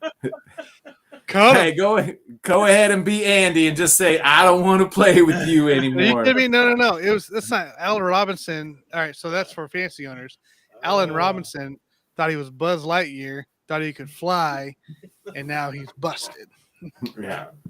That's facts, man. Yeah, that was. I would say 2 years ago he was very underrated, but the last 2 years, it's been bad for him. I mean, and the thing is that you figured it was the situation he was in with a rookie quarterback, which that's a whole other thing. Like, do they just not like Justin Fields, or are they scared to let him throw the ball? They had some sort of offense yesterday. That's what me and Craig were talking about on my show last night. Was like that was probably the best offense they've had, and they still lost. I mean, they scored 20 points for like the first time all year. So that's sad. That's the best offense they've had all year. 20 points. Oh man, it's so bad. And then they get it taken out like the way they did to end the game. Oh yeah, just stripped. That's such a Bears thing to do. Yeah, like how do you end the game with being just ripped out before you go down? Like, come on. Who do you guys think Carolina looks for as their kind of new head coach? I mean, I don't think that Wilkes is going to be the guy long term. I think Wilkes gets his chance to do what he should have been doing in Arizona. He gets his chance to actually become a head coach that may not, a team that may not give up on him on year one. I would love to say but their owner. Is it that an interim coach actually gets? If it was ever going to happen, it would have been with the dude from the Raiders. Oh, Rich Sashia, Yes, he should have. I mean, come on, what he did last year, he should have gotten an opportunity. So I don't see. I mean, Wilkes was one of those guys, though. He had a head coaching job before. In Arizona, he went 3-13. I just think they only had 1 year. Right. Yeah, their owner's gonna go for the shiny guy, the shiny toy. That's why he went and got Matt Rule, because Matt Rule and Baylor. I'm trying to think who. Well, I can't say Ron Rivera because when Ron Rivera gets. I mean, is it possible that he's the one to give Eric Bieniemy a shot? No, maybe. What's up with that? Like, does he just not interview well? Does he have? I think it's the interview. I think it's something in the process that it's. Bieniemy might be more of a it's my way or the highway kind of thing going to play. I mean, you see him kind of get fired up with Mahomes at times, and even Reed. So, I think Bieniemy is a whole different mentality going to play. He's an old school coaches. mentality type guy, more of a disciplinarian than a player's coach. Yeah, essentially. So, and I mean, I'm not saying like Joe Judge style where they make you run sprints for punishment, but like the enemy wants tough guys, but I also think he doesn't interview well and he doesn't present himself in the right manner. That'll do it. That's my theory on it. It's not really less of his. Damn, that's a good question though, Nick. I don't know. Bieniemy makes sense. Who's the hot coordinator out there? They'll find somebody who's like Sean McVay's gardener or something like that because like they just want to poach Sean McVay's tree. Yeah. So it'll be like, oh, you remember like a couple years ago? I mean, it was like if you talked to Sean McVay once in your life, you were getting a head coaching job. That's how Zach Taylor became a head coach, and it's like, oh, Sean McVay. Well, I know his cousin's sister, so we were in the same room once. Hey, you're a head coach because you sat across the room with Sean McVay a couple years ago. Like that's just how it went. So it'll probably be like Sean McVay's like brother, sister's cousin or something. Well, now that you say that, sorry, but the Jets offensive coordinator, the younger LaFleur. Oh yeah, maybe. I mean, the Jets look like a legitimate team. Yeah. I was going to say the Lions offensive coordinator before the game that happened Sunday. Is Dan Campbell going to get fired before the season ends? No, I don't think so. No, he ain't fired MCDC. Hey, they worst move ever for a Lion. That'd be a Lion thing. I had higher hopes for them, but I mean, eventually you just got to see past the extra bullshit of the kneecaps and stuff, and just realize they're just not that good. That's what I'm saying. I mean, the whole rah thing only goes so far if you're not winning. I think MCDC would be a great college coach. I mean, just an absolute dog of a college coach. Like if he was out there, the tunnel. Yes, like if he was out there coaching like a recruiter. Yes, like if he was like coaching some like small college school like Toledo or something like that, they would probably go into some places and upset people because he makes you believe in him because like you're ready to run through a wall for him. Right. But so like he would be the perfect college coach just because of that. Rah, like, hey, we're a unit team, and young kids just buy into that, man. Like, I mean, I'm 33 years old and I buy into it. I'm like, shit, man, I believe you. I'm ready to bite off some kneecaps, Let's go. Yeah, but the problem is just the talent isn't quite there for especially in the defense, And not only that, but Goff. That might be more management than anything, I think. Yeah, Jared Goff. Like, they're just getting the right players. They just got to. Goff ain't the answer, man. Goff ain't the answer. Bro. I mean, he's played great outside of yesterday, and I just chalk that up to Bill Belichick being a great defensive coach. If you really look at it, Nick, he played great in a comfort behind. We're already down 20-something points. That's Detroit, though. That's how Matt Stafford. Right. Matt Stafford was the same way in Detroit, and I mean the way he's looking like in the Rams' offensive line looks like he's right back in Detroit, just taking hit after hit every game. What is happening with the? I mean, is there a chance that the Rams don't make the playoffs? Yes. That division's they can still win that division because who are you going to buy in that over San Francisco? San Francisco's all banged up. I mean, I'm like they just lost their top corner. They're all sorts. They're all sorts. Arizona's garbage with a garbage coach. Arizona's. They're never going to win with D-Hop's coming back. Different Arizona. Because it's D-Hop or nothing. So exactly. That's Kyler Murray's golden. Yeah, I still don't trust them. I don't trust Kingsbury. I mean, Seattle's looked who would have thought Seattle looked actually the best team of the bunch. If you look through the first 5 games, Seattle probably is with Geno freaking Smith of all people. That says a lot about Pete Carroll, man. Yeah. It says a lot about Russell Wilson, too. So, yes, facts. System quarterback. I got him on my fantasy league, and it's just been horrible, man. I'm sorry. Like, I could have started Tua last week over him, and I would have been better off, man. I started Jared Goff, and that wasn't much better this week. I mean, he killed it for me the last week when I put it up. I even named my team after him because I started out 0-3. So I named my team when I got Jared Goff. You got to be kidding me. So Well done, my man. Well done. Here we are again, and I don't think Jared Goff's going to make it past the week. So, no, hang tight now. All right. I know this is a football. Oh, that just hit CH right in the back of the head on that pass. I know this is a football Monday, but what do you? How you guys feeling about the baseball playoffs tomorrow? How insane is that matchups come into play? Who would have thought the Mets and the Cards would be out? All the road teams, and I know we'll probably talk about it when Jonathan pops on, but all the road teams outside of the Guardians won. I mean, the Mariners, man, what were they down 8-1? And came all the way. It was just 9-4. Yo, that was so I've been much looking fun to forward watch. to tonight. I like Seattle. I mean, I like young, athletic, not caring teams that are, you know what I'm saying, that hustle and take the extra base. I mean, that reminds me of, the baseball I grew up watching, as opposed to people just, swinging as hard as possible every freaking time. Mm-hmm. It's crazy, but I was just curious about that, man. I'm looking forward to tomorrow. I'm looking forward to it. I mean, off the top of I like the Yankees and the Astros. I think they need to play it out. I'd like to see that series because I just feel like they're the two best. I'm going to be rooting for the Mariners, and really, that's the team I want to see. Kind of, it's been 20 years, so they ain't never, And then in the National League, I'm going to be kind of rooting. I'm tired of the Dodgers, so who else?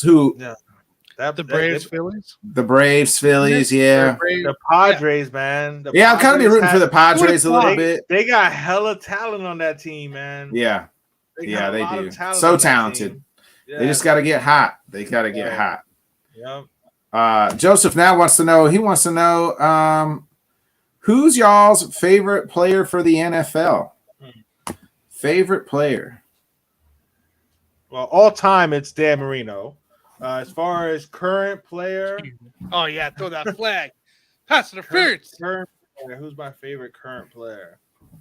Favorite player in the NFL. My favorite current player, and this excludes my own team. I love Joe Burrow, man. I just love everything about that guy. Like, I mean, the dude. He's fun to watch. I like the swag too. Yes, just everything about him. Like, I mean, hey. If I could get reincarnated, make me come back as Joe Burrow because everything that dude is fucking cool. Right. So I just do, man. I got a man crush on Joe Burrow for sure. So he's probably my favorite player that's not a Packer. My favorite player is a Packer. It's probably, I don't know. I mean, Aaron Rodgers is obviously easy to say. I'd like to, do some trees with Aaron Rodgers and, go on a ayahuasca trip with him and see what the heck happens in my life. So if you don't see me for 5 days, me and Aaron are doing something crazy. Wow, that's a good question. Yeah, I like Joe Burrow's a good one. I mean, I like what Jalen Hurts is doing right now. I mean, there's a lot of young players. I mean, of course, Justin Herbert, Patrick Mahomes. I mean, I like the defense side. I was about to say, I'm trying to think of a defensive player that, for me, like Chris Jones is definitely one of my favorites to watch. But lately, it's been guys like Nick Bolton and then Levante David, the linebackers. They're just nice catch, just come back. I've always been a big Aaron Donald fan too. Like because the dude is like, there's men in this league, and then there's like the freaking guy.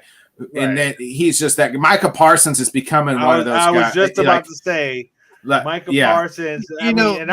In Penn State, he was a monster at Penn State. He's like LT. He's LT light. You know what I mean? Like reminds me of LT.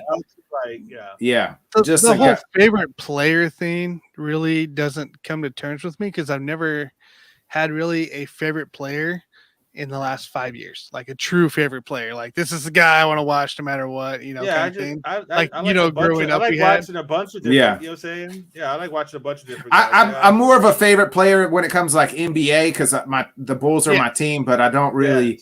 But there's, I am a huge Joe Burrow fan, and I've always liked Aaron Donald. So it's like guys, and then when it gets into the playoffs, when it's like, man, I'd really like to see that guy catch a ring, get a ring because he deserves it. I was happy for Stafford.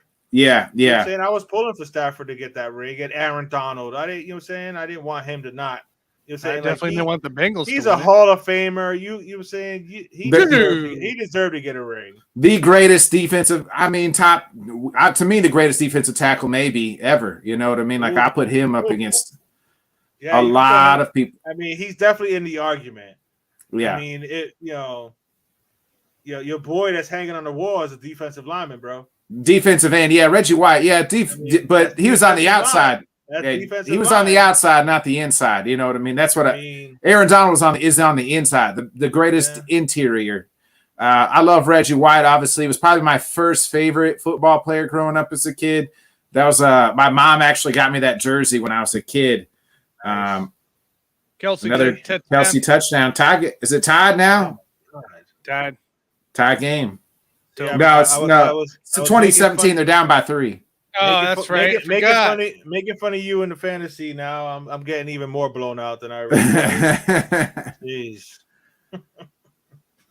But no, Reggie White, yeah, he was dominant. I mean, Warren Sapp was a bad boy. Yeah, he wasn't as dominant. I mean, yeah, he was a bad boy too. Yeah, that's a good argument for Aaron Donald, but Warren Sapp was a hell of a defensive tackle. I used to love it used to be the NFC Central, right? Like before they changed the division. It used to be it'd be like Brett Favre versus Warren Sapp, like John and Jack in 1 week, and then the next week it was John Randall and Brett Favre, John Jackin, and going at each other. So that NFC, Central at the time now became the NFC North. But yeah, that they used to just a lot of fun games growing up. Yeah. So, all right. So who y'all got coming up next with y'all? Jonathan Grishman will be joining us. Oh, nice. Yeah. So he's always a good guy to talk with. Yeah, he knows. Yeah, of course. And then with the baseball coming up. Gentlemen, I appreciate you guys having me on. I'm going to go ahead and slip out the back door here, but I will be watching because I'm going to want to see I'm going to see what I got to see what Jonathan has to say about these playoffs tomorrow, man. I'm excited. I mean, I love football, but, when you're a baseball fan, Yeah, from 4 years old, I've been playing baseball. Like I joke around that being a Puerto Rican, born in the Bronx, I basically came out of the womb with a Yankee hat on. You know what I mean? So I love baseball. So this is my favorite time of year. Like I said, man, all the sports starting. What's the expectations for you, Johnny? For the Yankees starting tomorrow? I mean, it's tough series. It is. It's hard. It's hard when you get to the playoffs because you just don't know. I think the key, I mentioned it. I did a preview earlier this evening about the divisional round. I think my X factor is Stanton. He was just starting to get hot, so if he can actually give Judge some protection to where they actually have to pitch to Judge, then I think we can beat anybody. And then of course Cole needs to earn. He's got to show up. Yeah, he needs to earn his money. He needs to earn his money. But I mean, the only one that I honestly worry about is Houston. I worry about Houston. That's it. I mean, I mentioned it today. They're going for their 4th, American League championship in the last 6 years. I mean, that's a pretty dominant freaking run. As much as I'm not a Houston fan at all. Yeah, I mean they've been banging some trash cans, but who hasn't banged a trash can a time or two?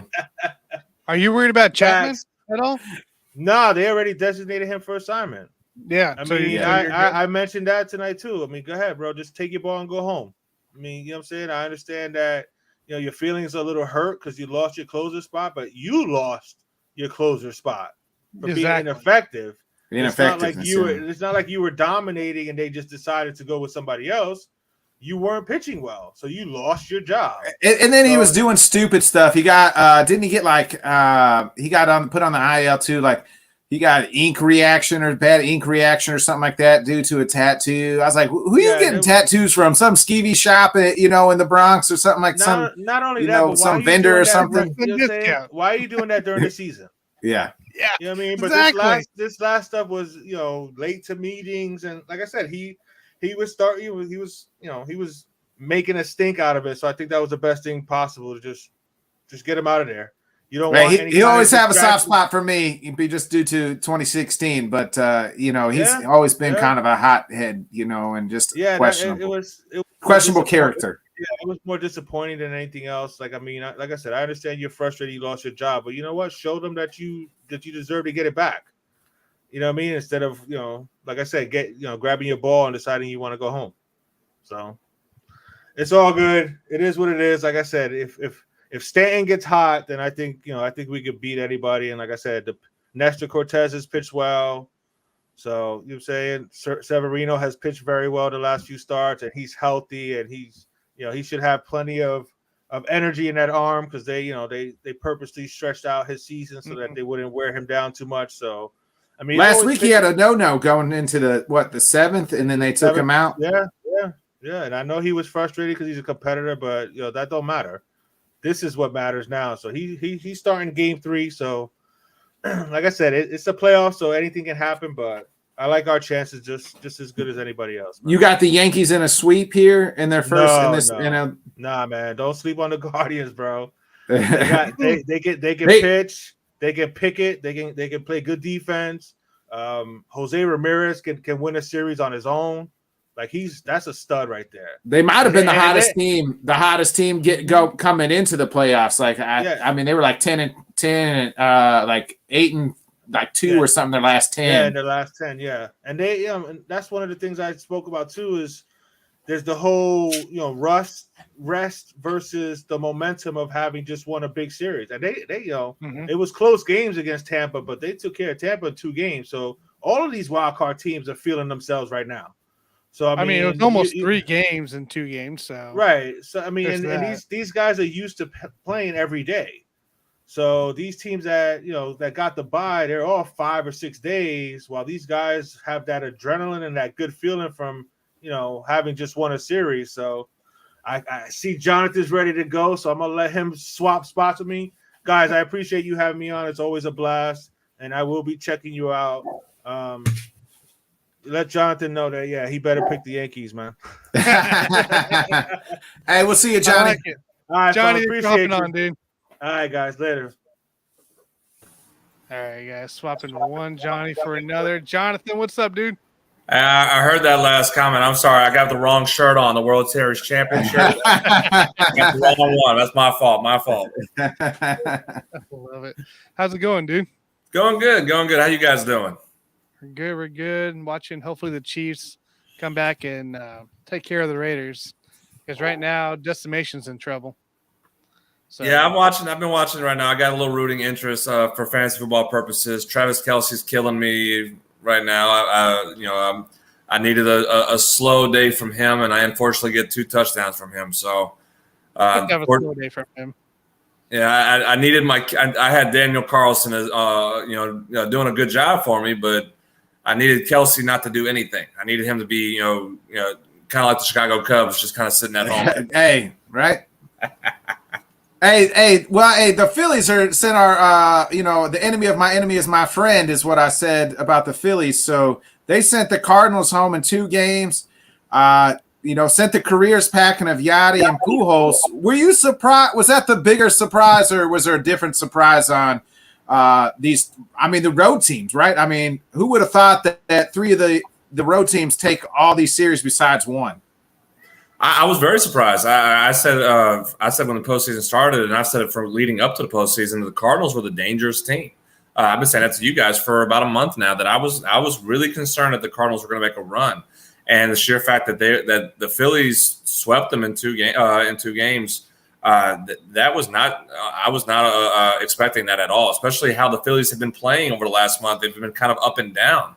Whereas the Cardinals, for a while, were one of the hot teams going into the postseason. So it was a little surprising to see that was the case. I would say that would be the top surprise in my book of what the wild card round looked like, as far as the Phillies completely just taking control of that series. I was not expecting that at all, and it was as a Braves fan, am I glad to see Cardinals gone and that we have the Phillies who we've had some good success with this season?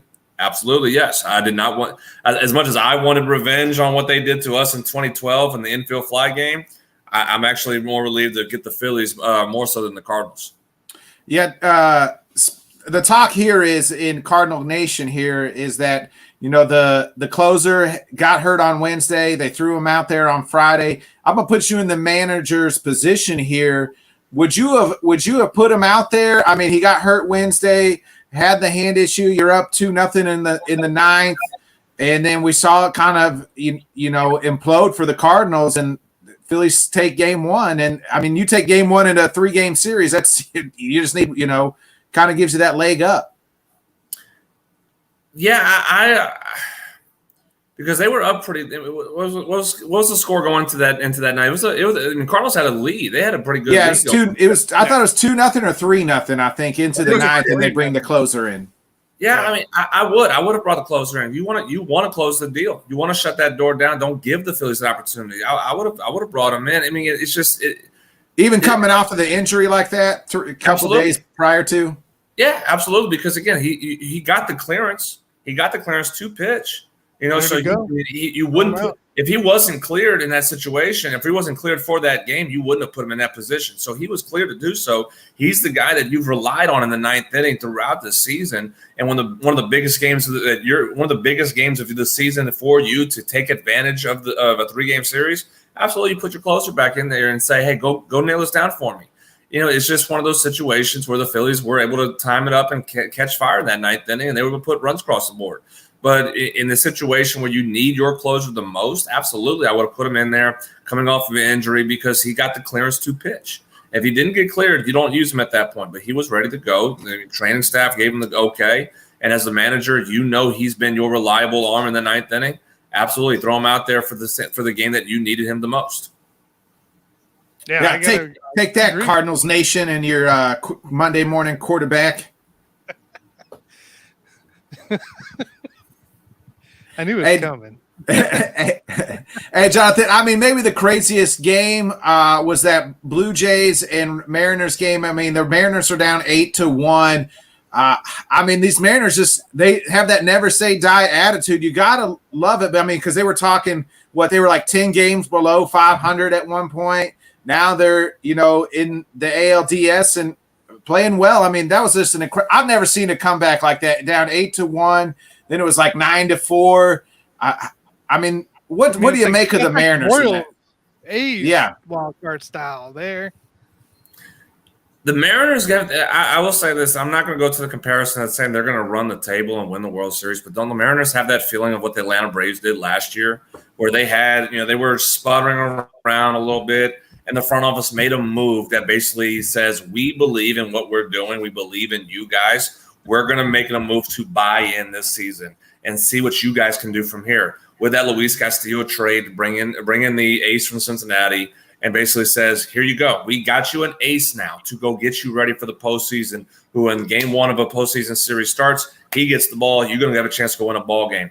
They have that feel right now that like this is a feel-good story of the American League, the postseason, that they're catching fire. They're catching, they're at the right time, the right moment, that they can shock somebody. And sure enough, they shocked the Blue Jays. And I wasn't expecting that. I mean, again, I knew they had some good arms. They had some good opportunities to make some noise.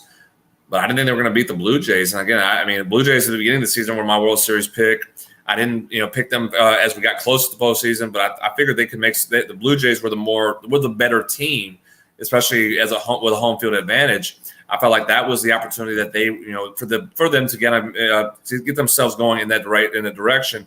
And the Mariners absolutely just said, we're the hot team. We're going to take control of this series now. So they have that feel of we're a sneaky team that's just on fire at the right moment. And because of the front office, we saw it with Alex Anthopoulos with the Braves last year, and he's doing it again this year. When the front office makes a move to buy in and says, hey, I know we haven't had a great season, but I'm going to make a move that says we're here to compete. It does inject a lot of life and a lot of that will to say we're going to go and do something now, and for the player's perspective. And that's what the front office was able to do, and it paid off. Because now you have your ace. They locked him up for 5 years, and Luis Castillo being there. So now they're saying, hey, not only are we buying in for the future, but we're now for this season too. So we're gonna hit the ground running.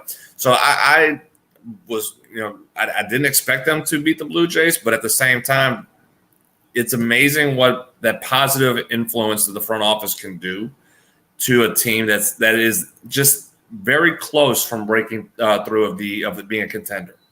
Yeah, the Nationals a couple years ago were like 10 games below 500, and so it's like 2 of the last 3 World Series winners here. Hey, you get, let's say even exclude like 2020, so it's really, because that was just a mess of a sprint of a season, But you look at the Nationals and you talk about your Braves, they were down big, and then here the Mariners kind of following that same blueprint. So hey, let's go, Ems. I believe in you. What's the chances here of them knocking off the Astros? I don't want to count out a hot team, but I just don't think. I think the Astros are just too complete of a team, and I think that's going to be the difference. Now, again, they know each other. That's going to be the interesting dynamic for that. The dynamic, at least in the National League the division series, is that you have division rivals playing each other. Well, here's a division rival playing each other in the American League DS with the Astros and Mariners. So.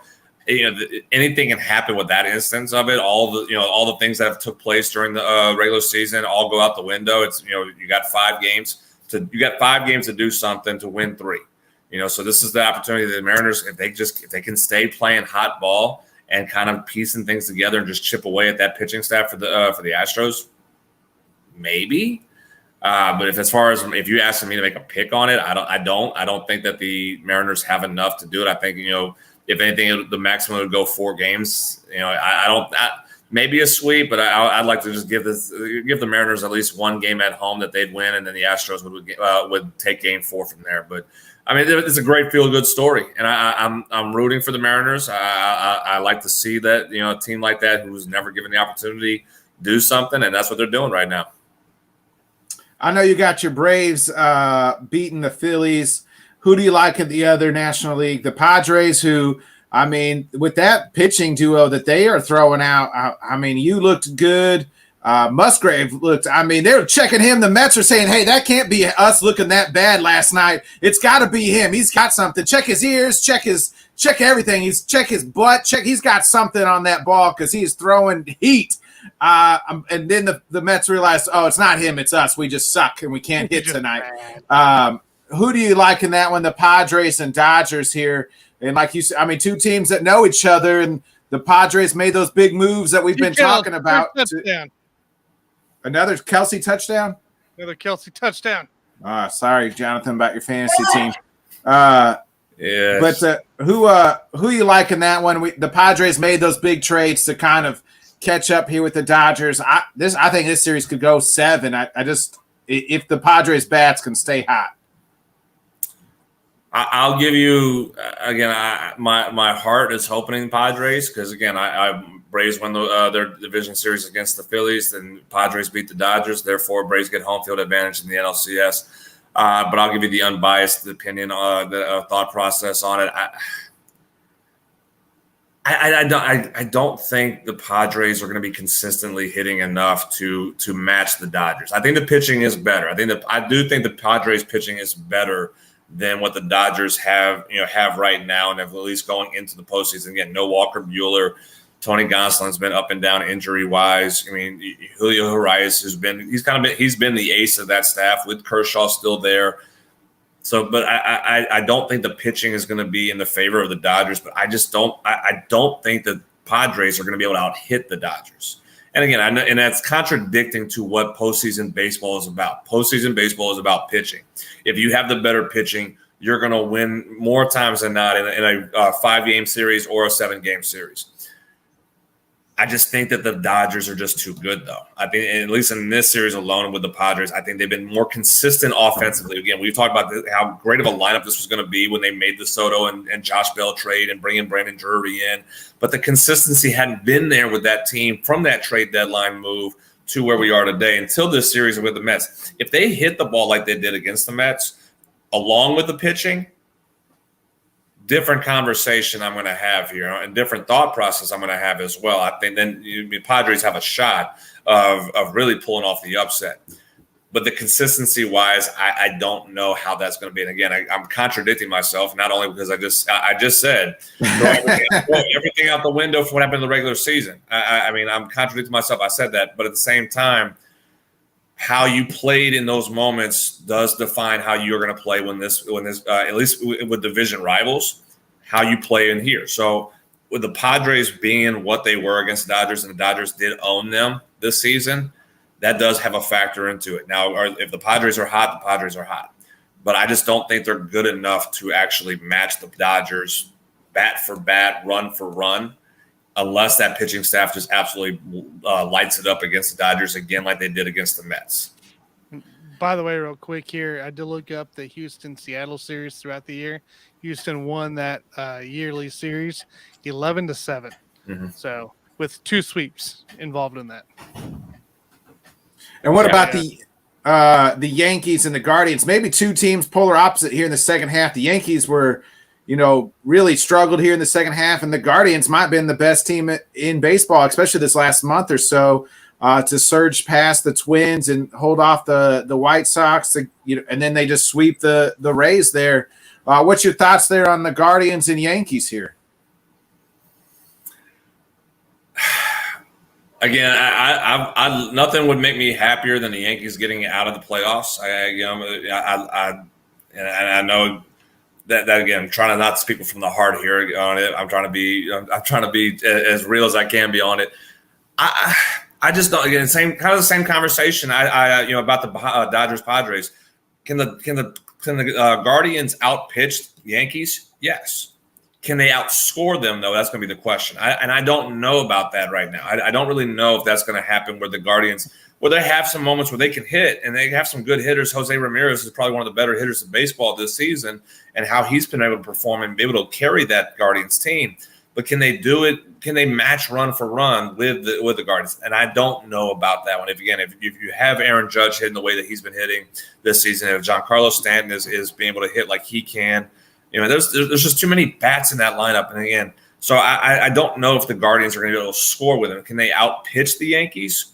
I can see that, but for how long? How long will they be able to maintain or contain those bats for the Yankees? That's going to be the biggest question mark. As you said, two polar opposite rosters, two polar opposite strategies and mindsets as far as how those teams are built. But you're going to have to score runs against the Yankees. I don't think you're going to be able to contain that lineup for throughout a 5-game series. So if they can, if that pitching staff is the same thing, as I said about the Padres and the Dodgers, if the Guardians pitching staff can absolutely shut down that offense, yeah, give them a shot. Absolutely, give them a shot. But you have to score runs, to beat them. You have to score. You have to outscore them. You can, 2-0 ball game, 2-1. I don't think it's going to be very likely to carry on in a 5-game series. You're going to have to score 5 runs, 6 runs, 7 runs to be able to compete with the Yankees, and I don't know if the Guardians are going to be able to do that.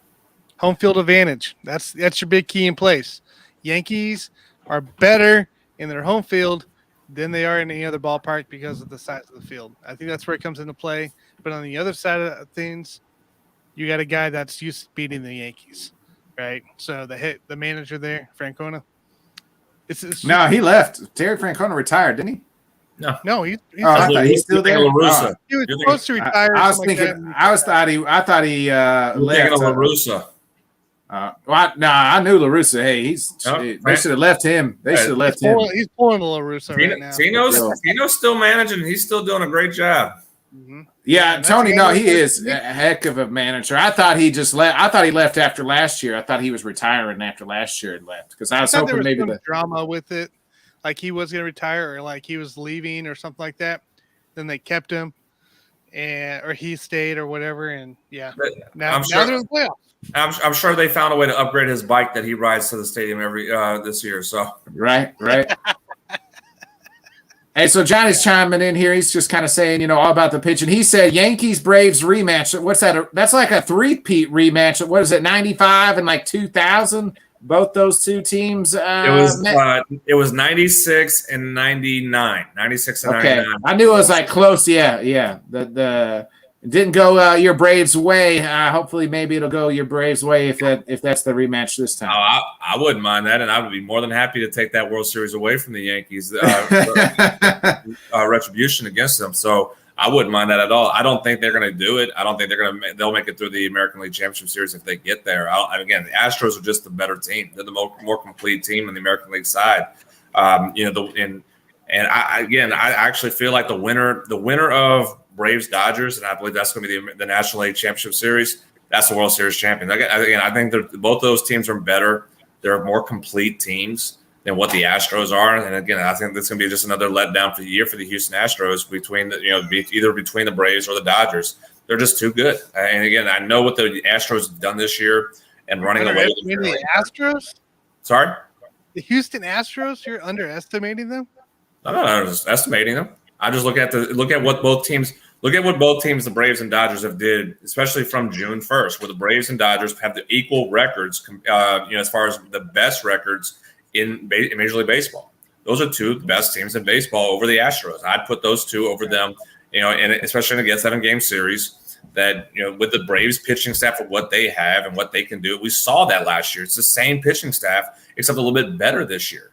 And that's a pitching staff that absolutely, held Houston last season. So a better pitching staff in Atlanta, and with an offense that is doing a little bit more, with more speed, with the young guys of Michael Harris, with Dansby Swanson doing what he's able to do, with Matt Olson. Again, Matt Olson, who's not Freddie Freeman, but he still has the power. He's got more power than Freddie Freeman. And you have Ronald Acuna back as well. So the lineup is better this year for the Braves. The pitching staff's better this year for the Braves than what they had last year, compared to their World Series team. So why would I not look at it and say that the Braves are better than the Astros this year than if they were better last year? Fair enough. It's got a point. Fair enough. Fair enough. They got to get past the Phillies first. They got to get past the Phillies first. The Phillies might surprise them. And Phillies is a team that, they're fighting as well. Their offense is clicking. Everybody just came together ever since, halfway through the year. And firing since Joe Girardi, yeah, since they fired Joe, it's turned around. I mean, Jonathan, we kind of talked about it. Even now, the Phillies just thinking of it. It used to be like you're 10 games back, your season's over. What has happened here the last 4 or 5 years where teams have been absolutely dog crap? Maybe the first month and a half, 2 months of the season, and then they're able to turn it around and get in. What has shifted in baseball? Because it's usually, once you're 10 games down, the season's usually over. Is that just teams figuring it out, or collapses by other teams, or the cream rises to the top, or what? My opinion on it, that's a great question, actually, and I've thought about that at times over the last year and a half, over the last 2 years, from last year and this year, with the Braves doing it twice. I kind of sat back and wondered why is that? I feel like, as well as the analytical side is kind of playing more, it's playing more of a factor even on that side of it as well. That, again, we rely on too much of the analytics. Where what I noticed as well with it is the overuse of bullpens early in the season, as they get themselves caught up in the dog days of summer. It never used to be that way. Again, as you said, 20 years ago, if you're 10 games back, your season's done. That's it. You're over. It's not. You're not coming back, because of how you're using these pitching staffs, and you're overworking these relievers, and you're not using the starters enough. So you're leaving a lot of innings in the starting pitching to try to get to the bullpen as quickly as possible, and that hurts at times where you're trying to at least maintain games. And I feel like that's causing a lot of a structure, this whole structure shift with 10 games back is actually not a death sentence anymore in baseball. I just feel like this is part of the analytical side of what's taking place with it. And it's much like when we're discussing it, their front offices are discussing this. Why is this going on? What do we need to do to get better? But they're having the wrong conversations on how to fix this, because they're still looking at the numbers and saying, well, we need to get to this part here. If we can let's cut. They're looking at it and saying, let's cut the starting pitcher to the 5th inning then. Let's just get him 5 innings instead of 6. Let's not worry about getting him to the 6th inning anymore, because that was the last conversation over the last 5 years. Is if we get the starting pitcher to the 6th inning, have our bullpen pitch 7, 8, 9, we're going to be good to go. Well, now they're figuring out, say, okay, well, what about if we go 5th inning? All right, let's just get to the bullpen even sooner, get that starting pitcher out. Now we have a pitcher in the 6th, 7th, 8th, and 9th. So you're trying to get a bigger bigger bullpen, more arms or more value. That's why they're in. If you think about it, that's why they're making this. The rosters are expanding even more so now. You have the 26 man roster, then you're going to 28, and then you're going to as we get into the postseason. I think it's still at 28, 29. But you're adding more bullpen arms instead of adding more bats and trying to get more runs. They're trying to add more arms to make it to the point where they say starting pitcher goes 5 innings no matter what. Bullpen arm in the 6th, 7th, 8th, and we close it out in the 9th. But when you still do that, you're still overworking guys who are not used to pitching 50, 60, 70 times in a season, and that's what they're having to do now. So when you get to that point where the bullpen's just taxed and overworked in July and August and going into September, they're not able to maintain and hold those games as what you would normally see, what you saw 20 years ago.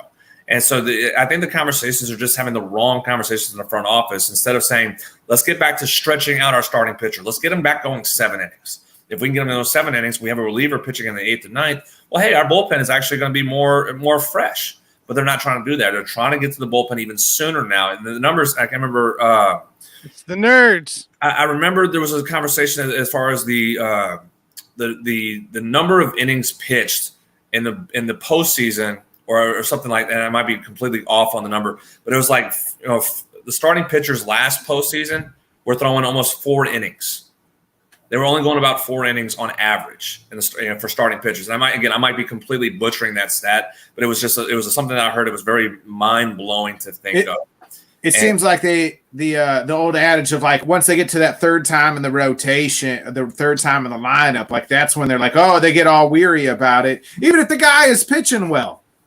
Yep. And so they're not even wanting to get close to the third time. They're taking them out before the bottom of the order of the second time through. Some of these guys are they're getting them out of there, and just so you can get the reliever, to the bottom half of that second inning. So the bottom 3 of the lineup and that second time through, and then you have your bullpen guys continue from there.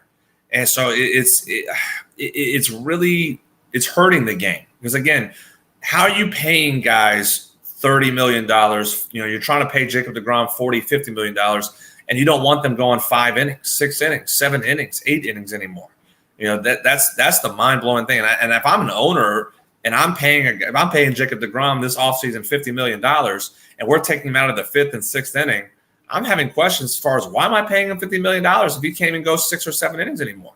Right? Isn't this the same experiment stuff that they messed around? What was that 3 or 4 years ago of where they were teams were starting relievers in the first inning and then bringing in the starter. That's exactly 2nd through 6th. Yeah, the openers. Same setup. That's what it was. You had openers, is what they called them. So you have a reliever pitch to the 1, 2, 3 hitters. Best case scenario, you go 3 up, 3 down with your opener, your relief pitcher, and then you bring your starter in the second inning to face 4, 5, 6. Go 2 times through, get to the 6th inning. So the starting pitcher goes 4 innings, and then you get to the 7th, 8th, and 9th with more relievers. And that was an experiment. You don't see that anymore. And I think that was really looked at as you said, as an experiment that it failed. The smaller market teams that didn't have the quality pitching depth in their starting rotation. Sure, why not? Let's try it and see what happens. And it looked good. It worked for a very small amount of time, but you still having to. What if now the question is what if your starting pitcher doesn't go 4 innings and you don't get him to the 6th inning? You only get him to you only go 2 innings or 3 innings because he's doing something he's never done in Major League Baseball, be a relief pitcher, and he only gets you to the 4th inning. Well, now your relief pitcher you have to bring your bullpen in for the 5th, 6th, 7th, 8th, and 9th. You're using 6 relief pitchers to get through a 9-inning ball game. You can't use your pitchers tomorrow on the next game. You've really shrunk your bullpen. So that's why the experiment failed. And you don't really see those openers anymore just because it basically you just have guys now go to a bullpen game where you bring in a relief pitcher, go 2 innings, 3 innings, and you just use a relief pitcher every 2 innings from there on out. They said that's better than just trying to bring a starting pitcher in as a relief pitcher. What's your thoughts? Because we see it in postseason, especially where a closer will come in and pitch almost 3 innings. I thought in 2016, like that kind of hurt Aroldis Chapman, but it kind of also benefited for the Cubs because they were pitching Miller and those guys like multiple innings, and then the Cubs figured them out and were able to rattle off 3 games in a row to win the to win it all. And I know that continues to happen where guys are bringing in their closer for 3 innings. I'm not a fan of that. I know you want your closer, maybe your best guy in a bad spot to get you an out, but I mean, I just feel like you're taxing your closer, and eventually, the longer the series goes, the better it benefits the other team. You do that if you know your bullpen is not as stretched out. If you don't have a stopper in the 7th inning, and you have to use your setup guy in the 7th, and let your closer go 8 and 9, well, then you have no choice but to do that, especially in postseason play, because again, now everything's more condensed in essence of. So you need to make sure you use your guys who got you there. That's why the Braves, and the Braves, what they did last year was just phenomenal to watch with how they used the bullpen pieces, and they're doing it again this year with an AJ Minter, Tyler Matzik, Raciel Iglesias, and then you throw in Kenley Jansen after that. So the Braves have 4 relief pitchers that are absolutely just locked down guys. They're called the night shift. And again, we saw that from Matzik, who, runners on 2nd and 3rd with no outs. And he goes 1, 2, 3, gets the Dodgers out of in the 7th inning, turns it over to AJ Minter, turns it over to Will Smith, and you're done. So you don't see that happening anymore, especially with teams who have a more stretched out bullpen that, you have 3 or 4 guys that you put them in that position, and you can go and shut the door down. Back in the day, as you said, with the Cubs and the Indians, when they had, for what they had at that time, you only had 2 guys that really in that you could trust to go, hey, we need go to 2 innings here, and then bring your closer in for 2 innings, because you just had no choice, because that's who you had. That's the depth of those teams. And I mean, please tell me if I'm wrong with the Cubs. I can't remember more so as far as how their bullpen was, besides Aroldis Chapman at the time, how stretched out their bullpen was, to where you had to use your Chapman more than just the 9th inning. You had to get him out a little bit more, just because your depth wasn't there. No, it really wasn't. I mean, I liked, you mentioned the 3 guys. I always think of the Royals when they won the World Series. It was like, hey, if they're starters, they didn't really have great starters, that could, but if they could get you to 6, and then you had those 3 guys at the back end that you just knew, like 8th and 9th. Yeah, That's and all. You mentioned what the Braves have too, those night shift guys, and I like that style. Hey, I need my starter. If he can just get us 6 innings, so we can get a lead, even if it's tied, I'm gonna bring my night shift in and close it down with those 3 guys who are just absolutely studs at the back end. I wish more teams would do that. Just find those 3 absolute studs at the back end. Yeah, and that's what they're kind of doing. Again, you have the best part too with the Braves, and I'm not trying to just harp on the Braves being for my team, but Max Fried is 26, 27 years old, I think, so he's still a young arm, and he's only been a starting pitcher. Max has only been a starting pitcher in big leagues for 3 years. I mean, that's the crazy part. So he's still got a lot of miles, that are, haven't been touched on that arm. Kyle Wright's in his first year as a starter. He's 24, 25 years old, so he's got a young arm that's going. Spencer Strider's a rookie this year who's got a lot of miles still left on his arm. So you allowed these guys who can go 6, 7 innings, who are still really young, and that's the key of what the Braves are able to do. They're letting those guys go 6, 7, 8 innings. Get to that 7th inning. If your pitch count's there, get to the 7th inning, turn it over to Raciel Iglesias, turn it over to AJ Minter, turn it over to Tyler Matzik, get it to Kenley Jansen in the 9th. And you've now completely saved your bullpen for the next 2 nights in a series. And so and Max Fried is able to do that. He's able to go 6, even if he's been off. I mean, there was times where he was off this season. He can still go 6 innings and get you to the 7th inning for your bullpen. Kyle Wright, 21 games a winner, was able to go 6, 7 innings, turn it over to the bullpen. And they allowed those guys to do it. And again, a lot of teams aren't doing it unless you're the the ace of your staff, Max Scherzer, Garrett Cole, Kershaw.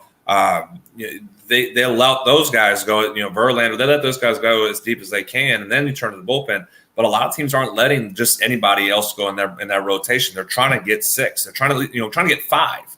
Get me 5 innings. We'll go to the bullpen. The Braves have been doing the opposite. They're saying, "Hey, you're young. Go. We'll ride that on as long as possible. Get you to the 6th, 7th inning, and then we'll get you out of there for the bullpen to take over from there. And at that point, it's ball game." Which I agree with. I think that's what you should do. If you have young arms, guys be able to get you to that 7th inning, at least go with it. And it's successful, right? Because you're seeing teams, I think, so like Royals, right? Cubs might have the same, taste of it, but we got guys that can barely go 3 for starters, and now you're in trouble. Now your pitching's done by the time May comes around because you have already like so many innings on your bullpen that now you have injuries. Your starters aren't going anywhere. Now you're trying to figure out pitching. It's such a huge key. If you have guys that are able to go, let them go. Absolutely, I agree with that, and I feel like some teams are letting that happen, and then you have the rest of baseball that is trying to fight that and say, no, we don't let your starters go 6 innings, don't let your starters go 7 innings, get them there, get them to the 5th, and get them out. And it really is. It's really bizarre to think at because that's what their job is. And if you're paying these guys $20+ million, $30 million, $40 million, I mean, the market's going to continue to go up for our starting pitchers. It's going to continue to go up. How do you justify? And again, I get it.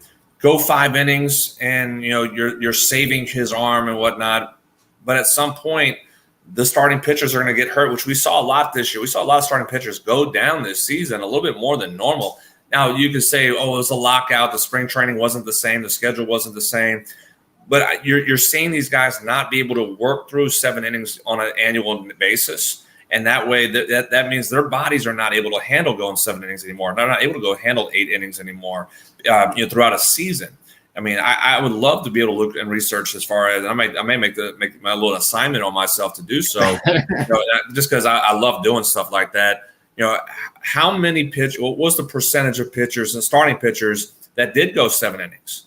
And how many this season did? I mean, that'd be an interesting aspect, an interesting statistic to see where the number has at this season in 2022, and compare it 10 years ago, compare it 20 years ago. And I know that number is going to be astronomically different 20 years ago than what it is today. But what it tells you what direction we're going in, more so with our starting pitchers and how they're going to be used in the future. Right. So do you? I guess it depends what it is, right? But do you agree the way the baseball is going, it's more the analytical way than pitching, like playing baseball, right? Like I guess I know there's benefits both ways, but from what we're seeing, just I know the percentages and thinking, oh, it's just like NFL, right? They have their 3rd and 1, 4th and 1, 2 point, 1 point, what they got to do. Like, what's your thoughts here on that? So, would y'all believe me if I say that I use a little bit of analytics? Just again, a little bit, because again, analytics with the teams that I coach, with the teams that I'm coaching kids. All right, another missed field goal there by the Chiefs. I'm coaching kids, but I use analytics to an extent. At the level you're playing in Major League Baseball, you have to use analytics. You have to use analytics at that level. You just can't rely on it, and that's the problem. Are relying on. Got a holding call. Oh yeah. First down, Chiefs. Holding call. Let's go. No, you can't rely on analytics by itself. And that's the issue that you're seeing with baseball right now is that these teams are relying on analytical groups and analytical departments to make decisions based on the field stuff. You have to use it as a tool. Again, the conversations I have with people about analytics, it is a tool to be used. Just like baseball experience, baseball knowledge, just like the scouting reports. It's what it is. Analytics is essentially it's another page of the scouting report. But if you rely on it and you live by it, you see it fail. That's why that was the discussion about Moneyball. If everybody remembers, and I know the movie itself was a lot of Hollywood, thrown into. A lot of Hollywood with it. But the gist of what the point of the movie is you cannot fully rely on Moneyball analytics without the talent in baseball. The baseball level itself. That's why the Red Sox won the World Series by using Moneyball. Because at the end of the day, they still had the talent and the money that was necessary to get the better players. Whereas teams like Oakland A's never win a World Series just using Moneyball. They don't have the upper level talent. The talent side has to be there. But if all of these teams who've been using it for so long, they've forgotten that, hey, baseball players play baseball. They're not computer geniuses that just know how to hit a ball. They don't know how to use the situations that are out there. They play the game, but you have to use the numbers for the and that's what it was for over 150 years. Baseball's been based off of numbers, but we never relied on the numbers. Now we're relying on the numbers. We're living by the numbers, and we're dying by the numbers.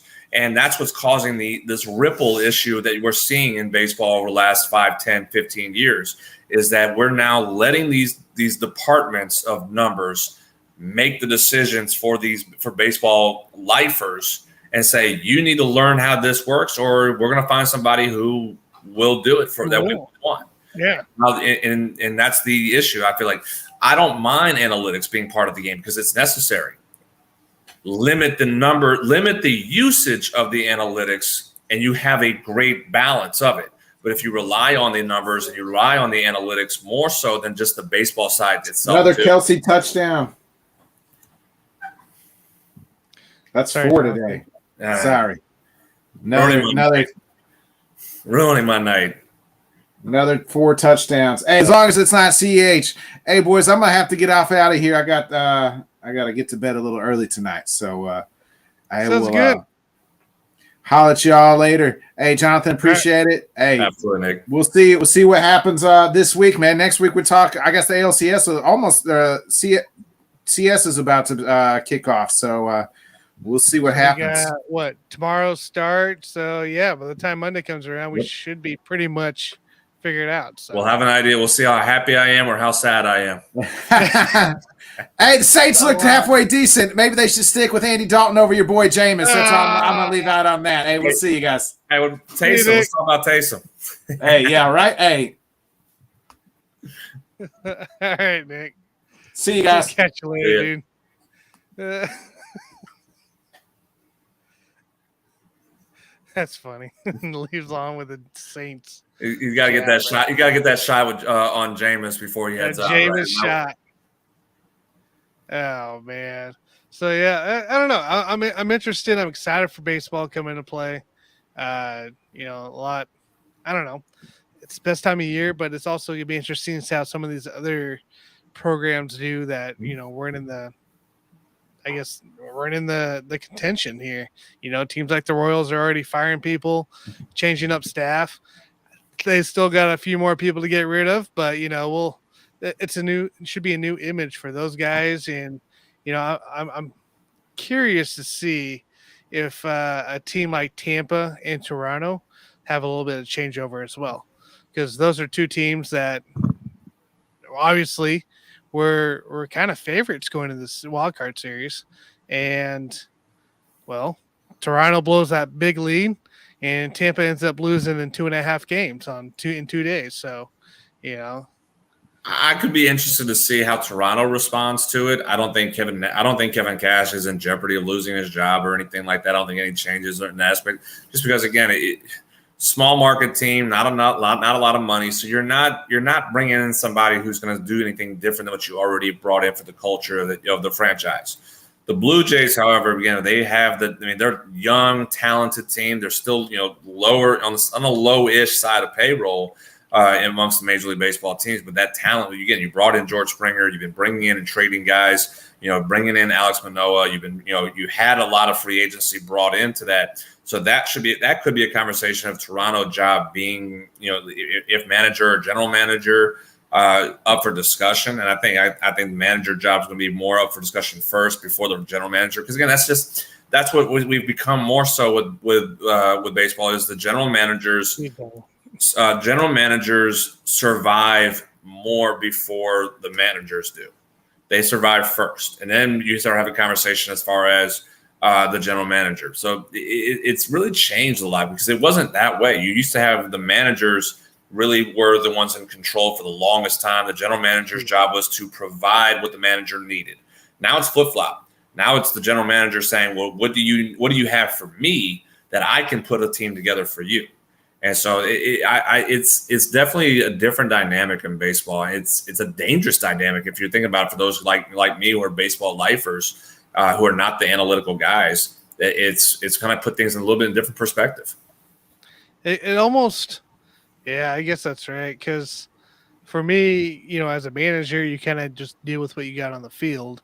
But yeah, there's a lot more lately, I guess, input, right, going in the teams like you just said. It's a little less, not as much coaching coming to play. It's more input. Yep. And of the moves that need to be made. Well, that's how I've been looking at it. I remember you saw the story about Joe Madden when he got fired out of with the Angels. Yeah. He basically, the general manager made a phone call down to him, to his the coaches, and said, "Hey, I want Trout out of the game." Madden goes to to the office afterwards and says, "You don't tell me what to do. You don't tell me how to do my lineup. You're not going to come and call me. Say your job is to be up top. My job is to be in the dugout. That's how this relationship is going to be." The next day, he got fired. Yep. I mean, and nobody blinked an eye. Nobody blinked an eye on it, and that's where the power shift has completely changed in baseball. Is the general manager now has the full power of the team, and the manager doesn't. I mean, it makes me really wonder, as far as like guys back in the day, of Joe Torre. Would Brian Cashman ever do that to Joe Torre? John Sherholtz ever do that to Bobby Cox?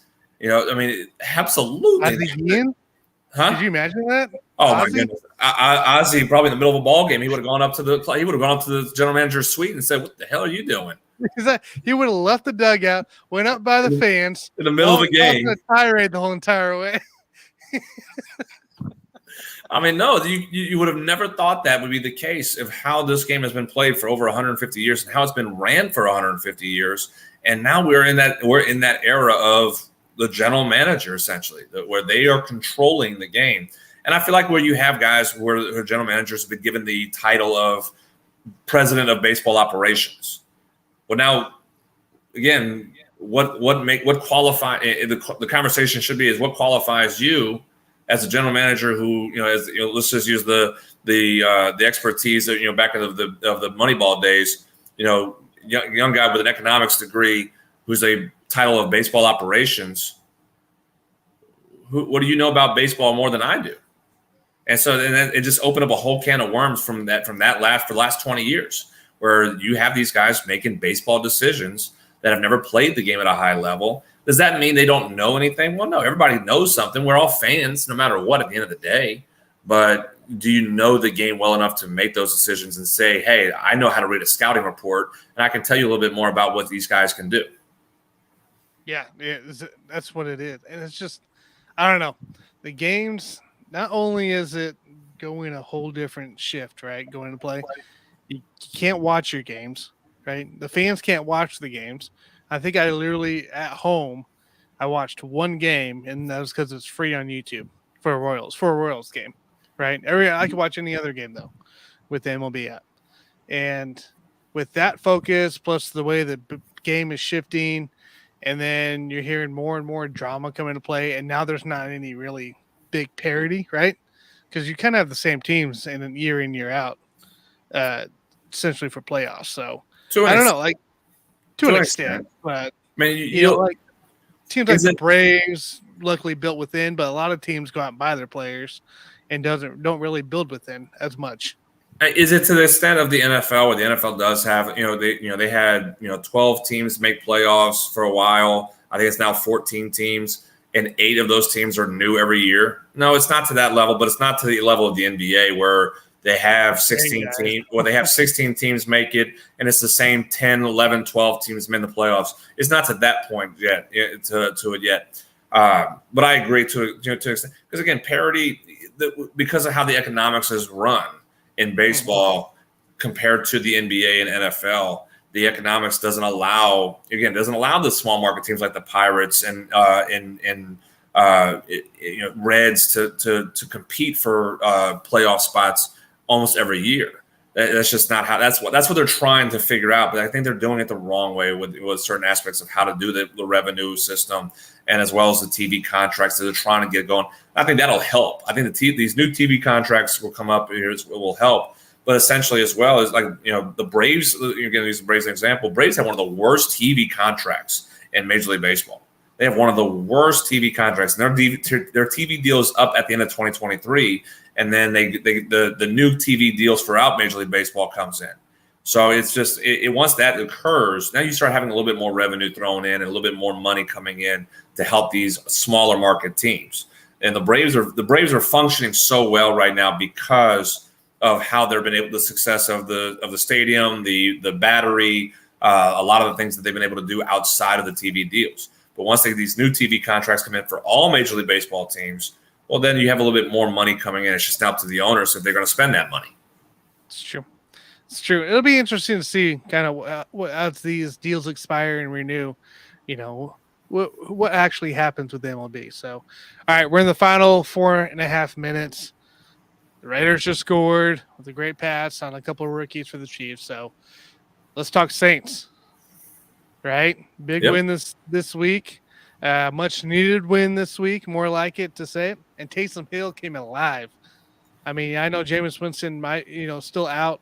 Chance that he might be out for next week too, right? Because I thought it was like a 2-3 week injury. Yeah, I think it's going to be a little bit longer right now than what they're probably anticipating. They're going to let Andy Dalton run the offense for a little while just to make sure that he can be 100%. Because as we said, that having a back injury and sustaining one myself, it does change a lot of how you play. It does change a lot of how you play the game and everything. So giving him time and Andy Dalton's doing his job. He's a game manager. Let him manage the game and try to let the offense run. And I think they're going to utilize Taysom Hill a lot more now. I think they're figuring out, they're going back in time and seeing how Sean Payton used Taysom Hill when he was the Swiss Army knife player instead of trying to make him the quarterback and say, okay, well, we need to do the same thing. We need to get him to be the running back, the tight end, the kick returner, the punt returner, the special teams player of the week type of guy. Let him go and be a football player. Mm-hmm. Yeah, and that I guess it was just nice to see a Saints team, basically rebound like they did after such a tough loss. And for your Saints, we kind of seen the struggle with Dennis Allen, with the offense and the defensive side, and they came out and they played really good ball against a really great offense, by the way, of Seattle. You got to give those guys props. Geno Smith's out there looking like a legit starting quarterback. I don't know what it was, maybe a buy-in system or what it is with him, but were you, with Geno going off like he did, were you nervous towards the end of the game? I've been nervous about this team. I have been even before the game, and just because it just doesn't feel like a Saints team what we've seen over the last 15, 20 years. Because it's not, and my expectations were not the same with Sean Payton as the head coach, with Drew Brees under center. I know it's not the same team. I know it's not going to be the same offense. It's not going to be the best offense in the NFL like we've seen in that time frame. So there's been some nervousness every game right now, and I feel like this, as I've been saying to some of the other shows that I've done about the Saints wise. There's still an identity crisis right now. There's still an issue as far as what this team is. Who's running the show of this team? Because I as I said to you guys before, and I said to others as well, I like the idea of bringing in Dennis Allen to be the head coach, who understands the culture of the New Orleans Saints. I understand. I like the idea of keeping Pete Carmichael as the offensive coordinator because he understands the culture of the New Orleans Saints. Chris Richard and Ryan Nielsen as coordinators, defensive coordinators, because they understand the culture of the Saints. Now, here's the bad part about it. Is it still Dennis Allen's team, or are we still trying to run Sean Payton's team? Are we still trying to run it as Sean Payton's team with different coach with a different head coach now? And I feel like that's been an issue with this team is we're trying to figure out we're trying to run Sean's team without Sean being there. Instead of letting Dennis Allen essentially be Dennis Allen and be the head coach and be the guy to run this team. And so I think there's a little bit of identity crisis. And it does fall onto the offensive side because, again, it's still Sean's offense. Just Sean's not running the plays. He's not calling the plays. It's a different voice. It's a different quarterback. It's a different ideology because it's a different person.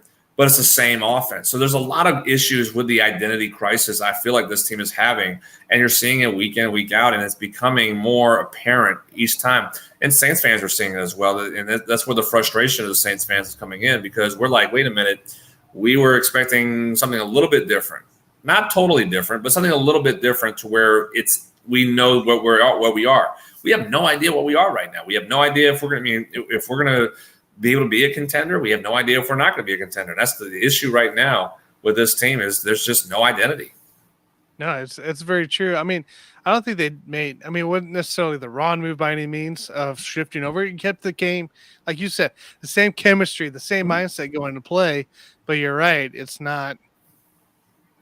just not a new face by any means. And like you said, Sean Payton, it looks like a Sean Payton ran team right now. We're trying to run a Sean Payton team. Yes, I'll put it that way. Trying. It's a lesser version of Sean Payton's team.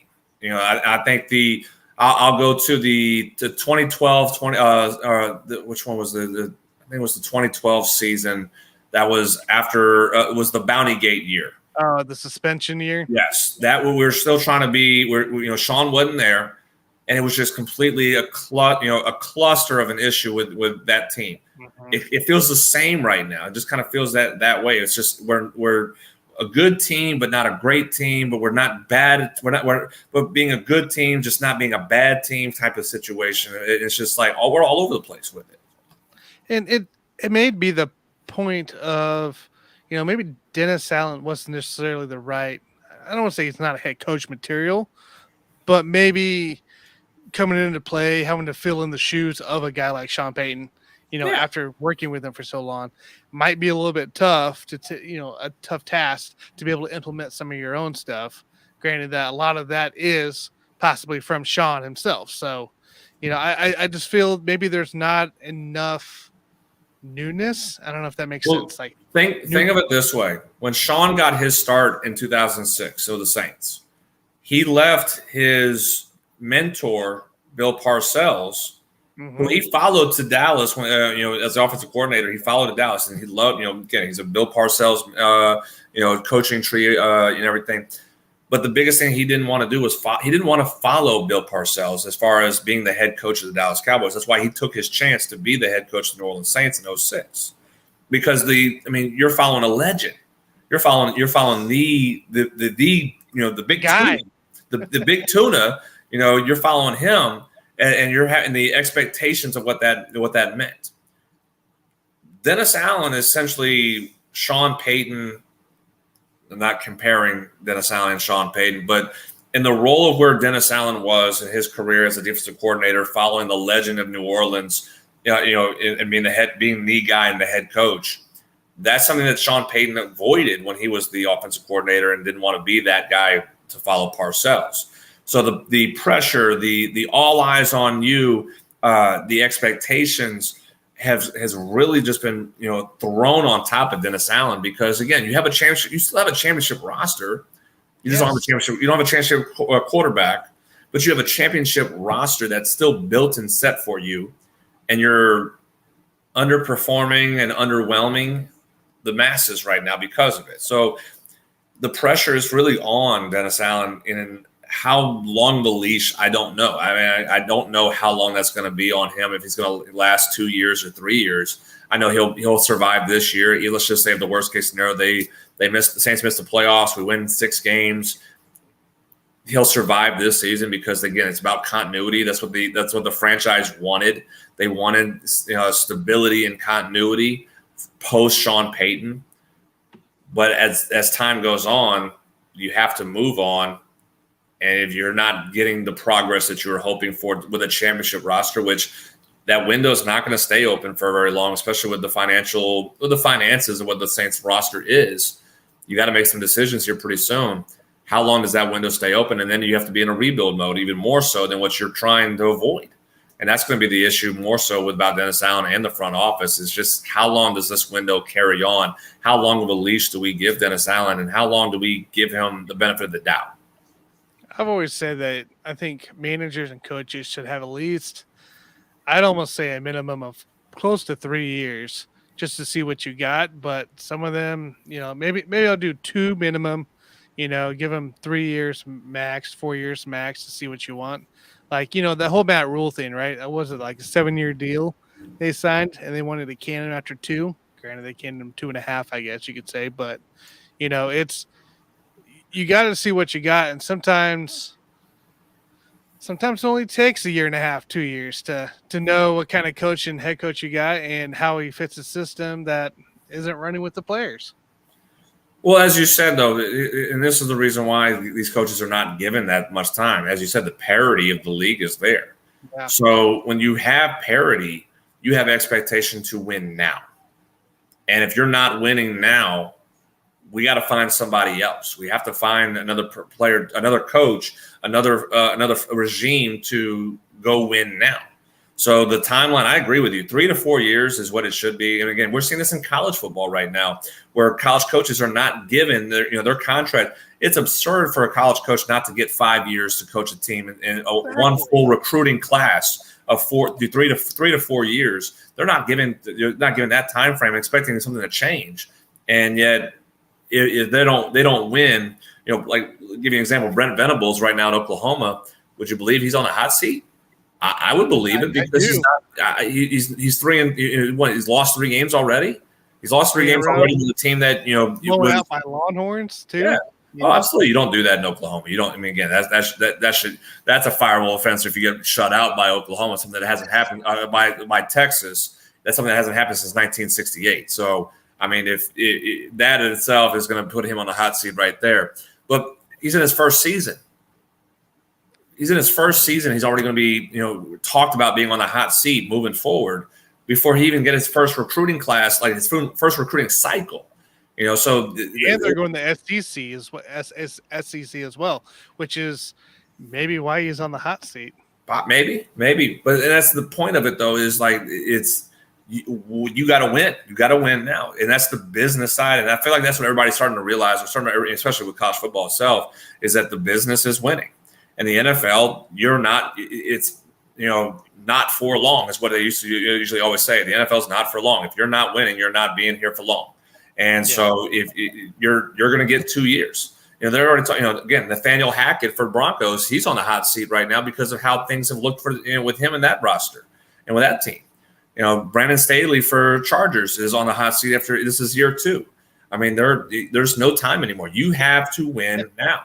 And so same with the roster you may have inherited, that's maybe not healthy, maybe not good, But that's where the conversation should be had with these coaches is, hey, can you look at the roster and tell me what you need? And if this should be an interview process. What do you need for this roster to be a championship roster in your eyes and with your philosophy, with your means? What about this roster can you take, and what do you need moving forward?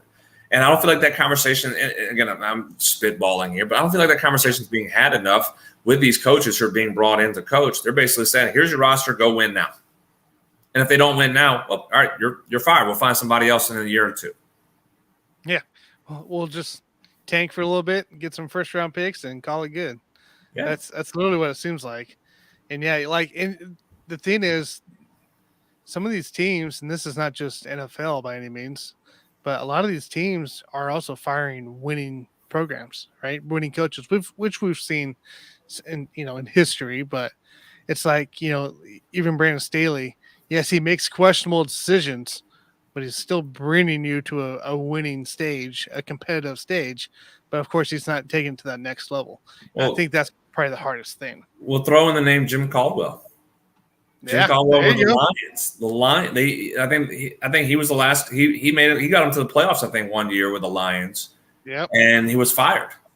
And they haven't won more than 3 games in a season since then. Same thing with the Colts. Jim Caldwell was fired with the Colts, and I mean he was fired when they had the Peyton Manning. I think with the Peyton Manning year that that with his neck injury he didn't play. They fired him, bringing Chuck Pagano, and Chuck Pagano gets Andrew Luck. And so you have a guy who's been to the Super Bowl. He coaches to a playoffs, and they fire him. I mean, Marty Ball, right? On the Chargers, they went 14-2 that year. Lost in the first round of the playoffs, and he got canned. Yeah. It's a brutal. You gotta win championships. Career. You gotta win championships. If you don't win championships, you're useless. Yeah, if you can't win, like in the time it really counts, it don't matter what your record is half the time. So, All right, Jonathan, I won't keep you much longer here. I know you and I might try to do a show tomorrow night for Let's Talk Sports. We'll do our little series going into play now that the wild card is over and we got the teams we need to look at. So I'll give you a message about that tomorrow. We'll see what our schedules look like. All right. Sounds good, Tanner. Awesome. Jonathan, I appreciate you joining on as always every Monday. I appreciate it. I'll chat with you later, dude. Appreciate it as always. Thanks, Jonathan. Jonathan Grishman, Alpha Performance. Such a great guy to talk to. All right, guys, let's finish this Chiefs game here. 2-minute warning, fourth quarter. Chiefs up by 1. Raiders are marching down. I saw somebody had like a sign in the Oakland or Las Vegas fan, and it said, Derek Carr comeback. Win. Oh, okay. Got the catch. Oh, incomplete. Oh, sorry. I'm looking ahead. The Gamecast. I got the Gamecast going in front of me, and then to the left of the Gamecast, I have the actual game streaming. So, yeah, I know, Jeremy. Finally, a primetime game to watch. That's actually good and also close. I will say Ryan's right. Ryan was right. It's going to go possibly above 60 here. So I had the under. I thought it'd be more defensive, less scoring, but both of these guys are making a case. Oh, look at that hole. Come on. Throw the flag. You threw the flag for everything else. Come on, baby. Nick Bolton. This is so close here.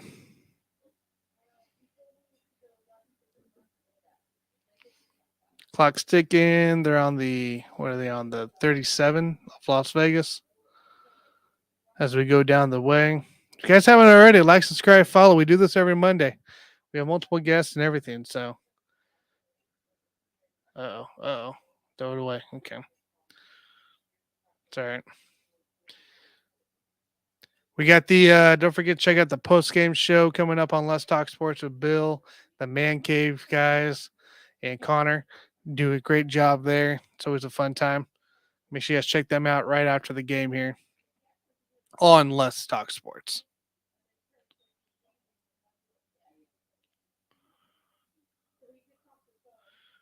I think next week's game, next week Monday, is Denver Chargers.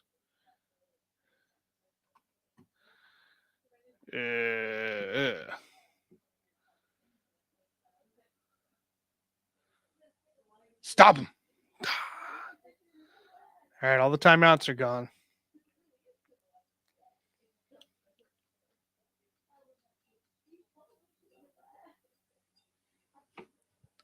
It's big time here.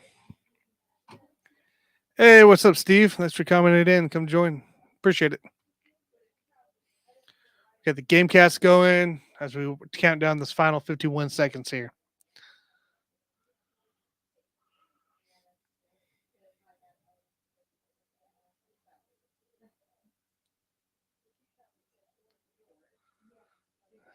This is actually a close primetime game. We haven't had one of these in a long time. It's been a little bit.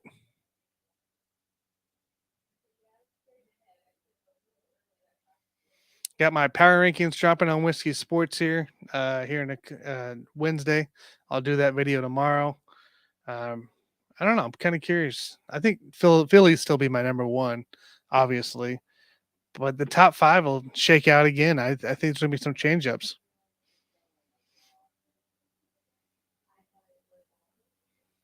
Devontae's so good.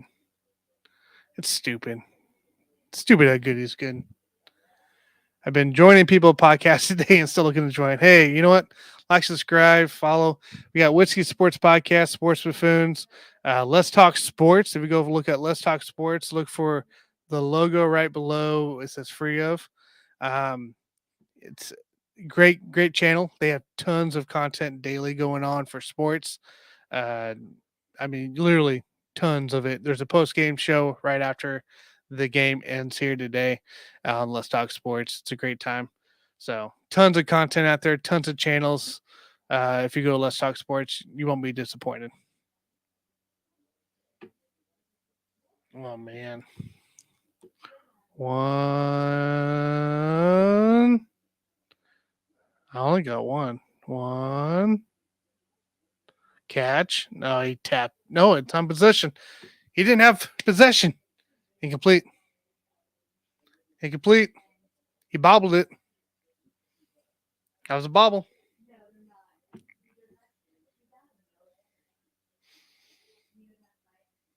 Oh, come on. You saw the bobble. You saw the foot down. He bobbled it with the foot down after he tapped. It was a bobble. Incomplete.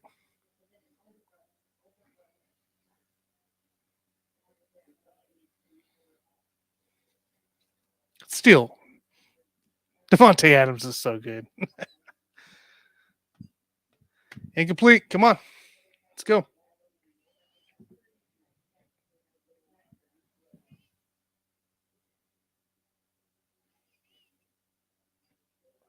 You know, you think these challenges would be a lot quicker. Play reverse. Incomplete. There it is. There it is. Yeah, that's right. You bobbled it, Devontae. Back it up. All right, come on now.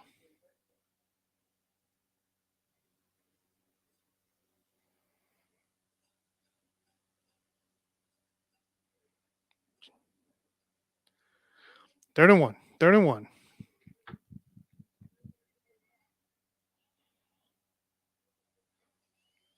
All right, here we go. 4th and 1, guys. 4th and 1. I don't know why it still says 3rd and 1, but it's 4th and 1.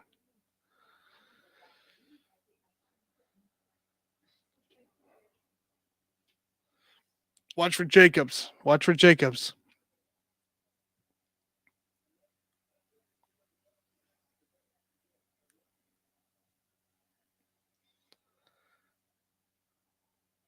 Oh, he tossed it. No flag? No flag? No flag? No flags? No flags. Can I do it? Can we get the new? Let's see this replay here. So he's trying to go to Vontae and Renfro up top. Let's see what happens. Okay. Oh, no. Devontae and Renfro run into each other. They Raider it. They run into each other. It's not even pass interference on this one. Oh, yeah. That's not pass interference at all. That's bad route running. I'll take it, ladies and gentlemen. Kansas City Chiefs win by 1 point. Comeback win. I can't be mad. I can't be mad at all. Because we got the Lat Show going here.